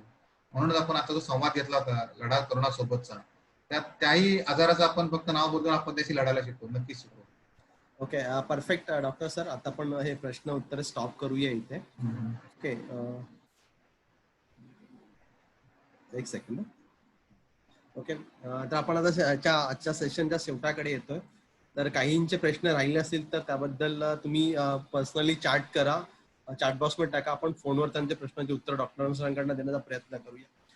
तर डॉक्टर जाधव सर, तुमचे खूप खूप आभार. तुम्ही वेळात वेळ काढून ह्या क्लबसाठी आलात आणि तुमचं छान मार्गदर्शन केलं. आपण स्टार्ट टू एंड पर्यंत असे बरेचसे प्रश्नांचं उत्तरं पण दिलीत आणि त्याचबरोबर तुम्ही परफेक्टली कोरोनावरती मार्गदर्शन केलेलं आहे. तर सगळ्या लोकांना खूप छानपैकी त्याचा नक्कीच हे होईल, बेनिफिट होईल याच्याबद्दल आणि प्रत्येकजण त्यानुसार त्याची काळजी घेईल. तर अजून जर कुणाला काय म्हणजे कुणाच्या मनात जर भीती असेल, ती भीती पण निघून गेले. आपल्याला डॉक्टर संतोष कांबेरकर सरांनी पण सांगितलं की घाबरायचं नाही, फक्त आपल्याला लढायचं आहे. आणि आपण आपलं माइंड जर पूर्णपणे पॉझिटिव्ह ठेवलं, मोटिवेट ठेवलं आपल्या मनाला, तर आपण डेफिनेटली कोरोनावर यशस्वीपणे मात करू शकतो. तर डॉक्टर शिवराज जाधव सर आणि डॉक्टर संतोष कांबेरकर, तुमचे दोघांचे मनापासून आभार. आणि त्याचबरोबर आज 26 जुलैला घेण्याचं असं स्पेसिफिकली कारण असं होतं सेशन की आपल्याकडे 2 अशा मोठ्या घटना घडल्या होत्या की जुलै 2005 मध्ये आपल्याकडे पूर्ण महापूर आला होता आणि त्या महापुरामध्ये पण आपण यशस्वीपणे मात करून सगळ्यांनी आपलं जीवन परफेक्टली स्टॅबिलाइज केलेलं आहे. आणि त्याचबरोबर देशावरती पण 26 जुलैला पण आक्रमण आलं होतं. कारगिल युद्ध सगळ्यांना माहिती असेल, ते 1999 मध्ये झालं होतं आणि 26 जुलैला आपण त्याच्यावर विजय प्राप्त केला होता. म्हणजे आपल्या देशावर जे आक्रमण झालं होतं ते पण आपण यशस्वीपणे पार पडलं होतं आणि त्याच्यातून आपण जिंकलो होतो. ओके, सेम करोनाचं जे युद्ध आहे ते अदृश्य युद्ध आहे आणि आपण यशस्वीपणे मात करू शकतो. फक्त आपल्या सगळ्यांना काळजी घेणे गरजेचं आहे.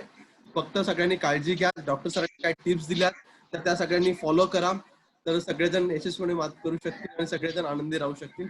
तर पुन्हा सगळ्यांचं, सगळ्या प्रेक्षकांचं, ऑडिशन लोकांचं आभार. तुम्ही याच्यामध्ये आलात. Thank you so much. आपण हे सेशन इथेच संपवतोय. आपण इन फ्युचर मध्ये कुठलंही चांगलं सेशन असेल तर आपण डेफिनेटली सेशन घेऊया.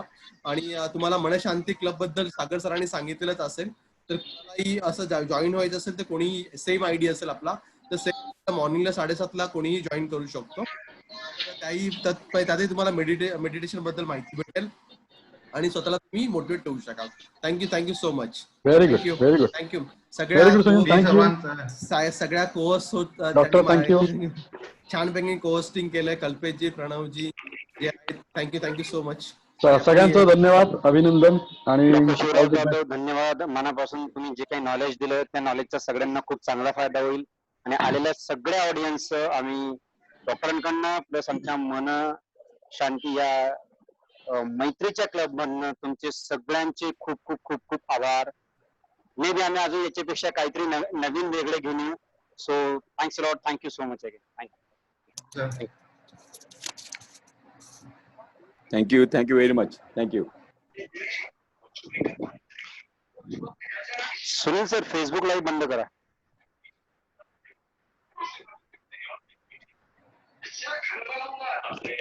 सर आपण थांबायचं की निघायचंय? तुमचा आवाज सुनील सर तुम्ही म्यूट आहेत. 2 मिनिटं थांबा. मनशांती क्लबचे मेंबर फक्त 2 मिनिटं थांबा, बाकीचे लिव्ह करू शकता.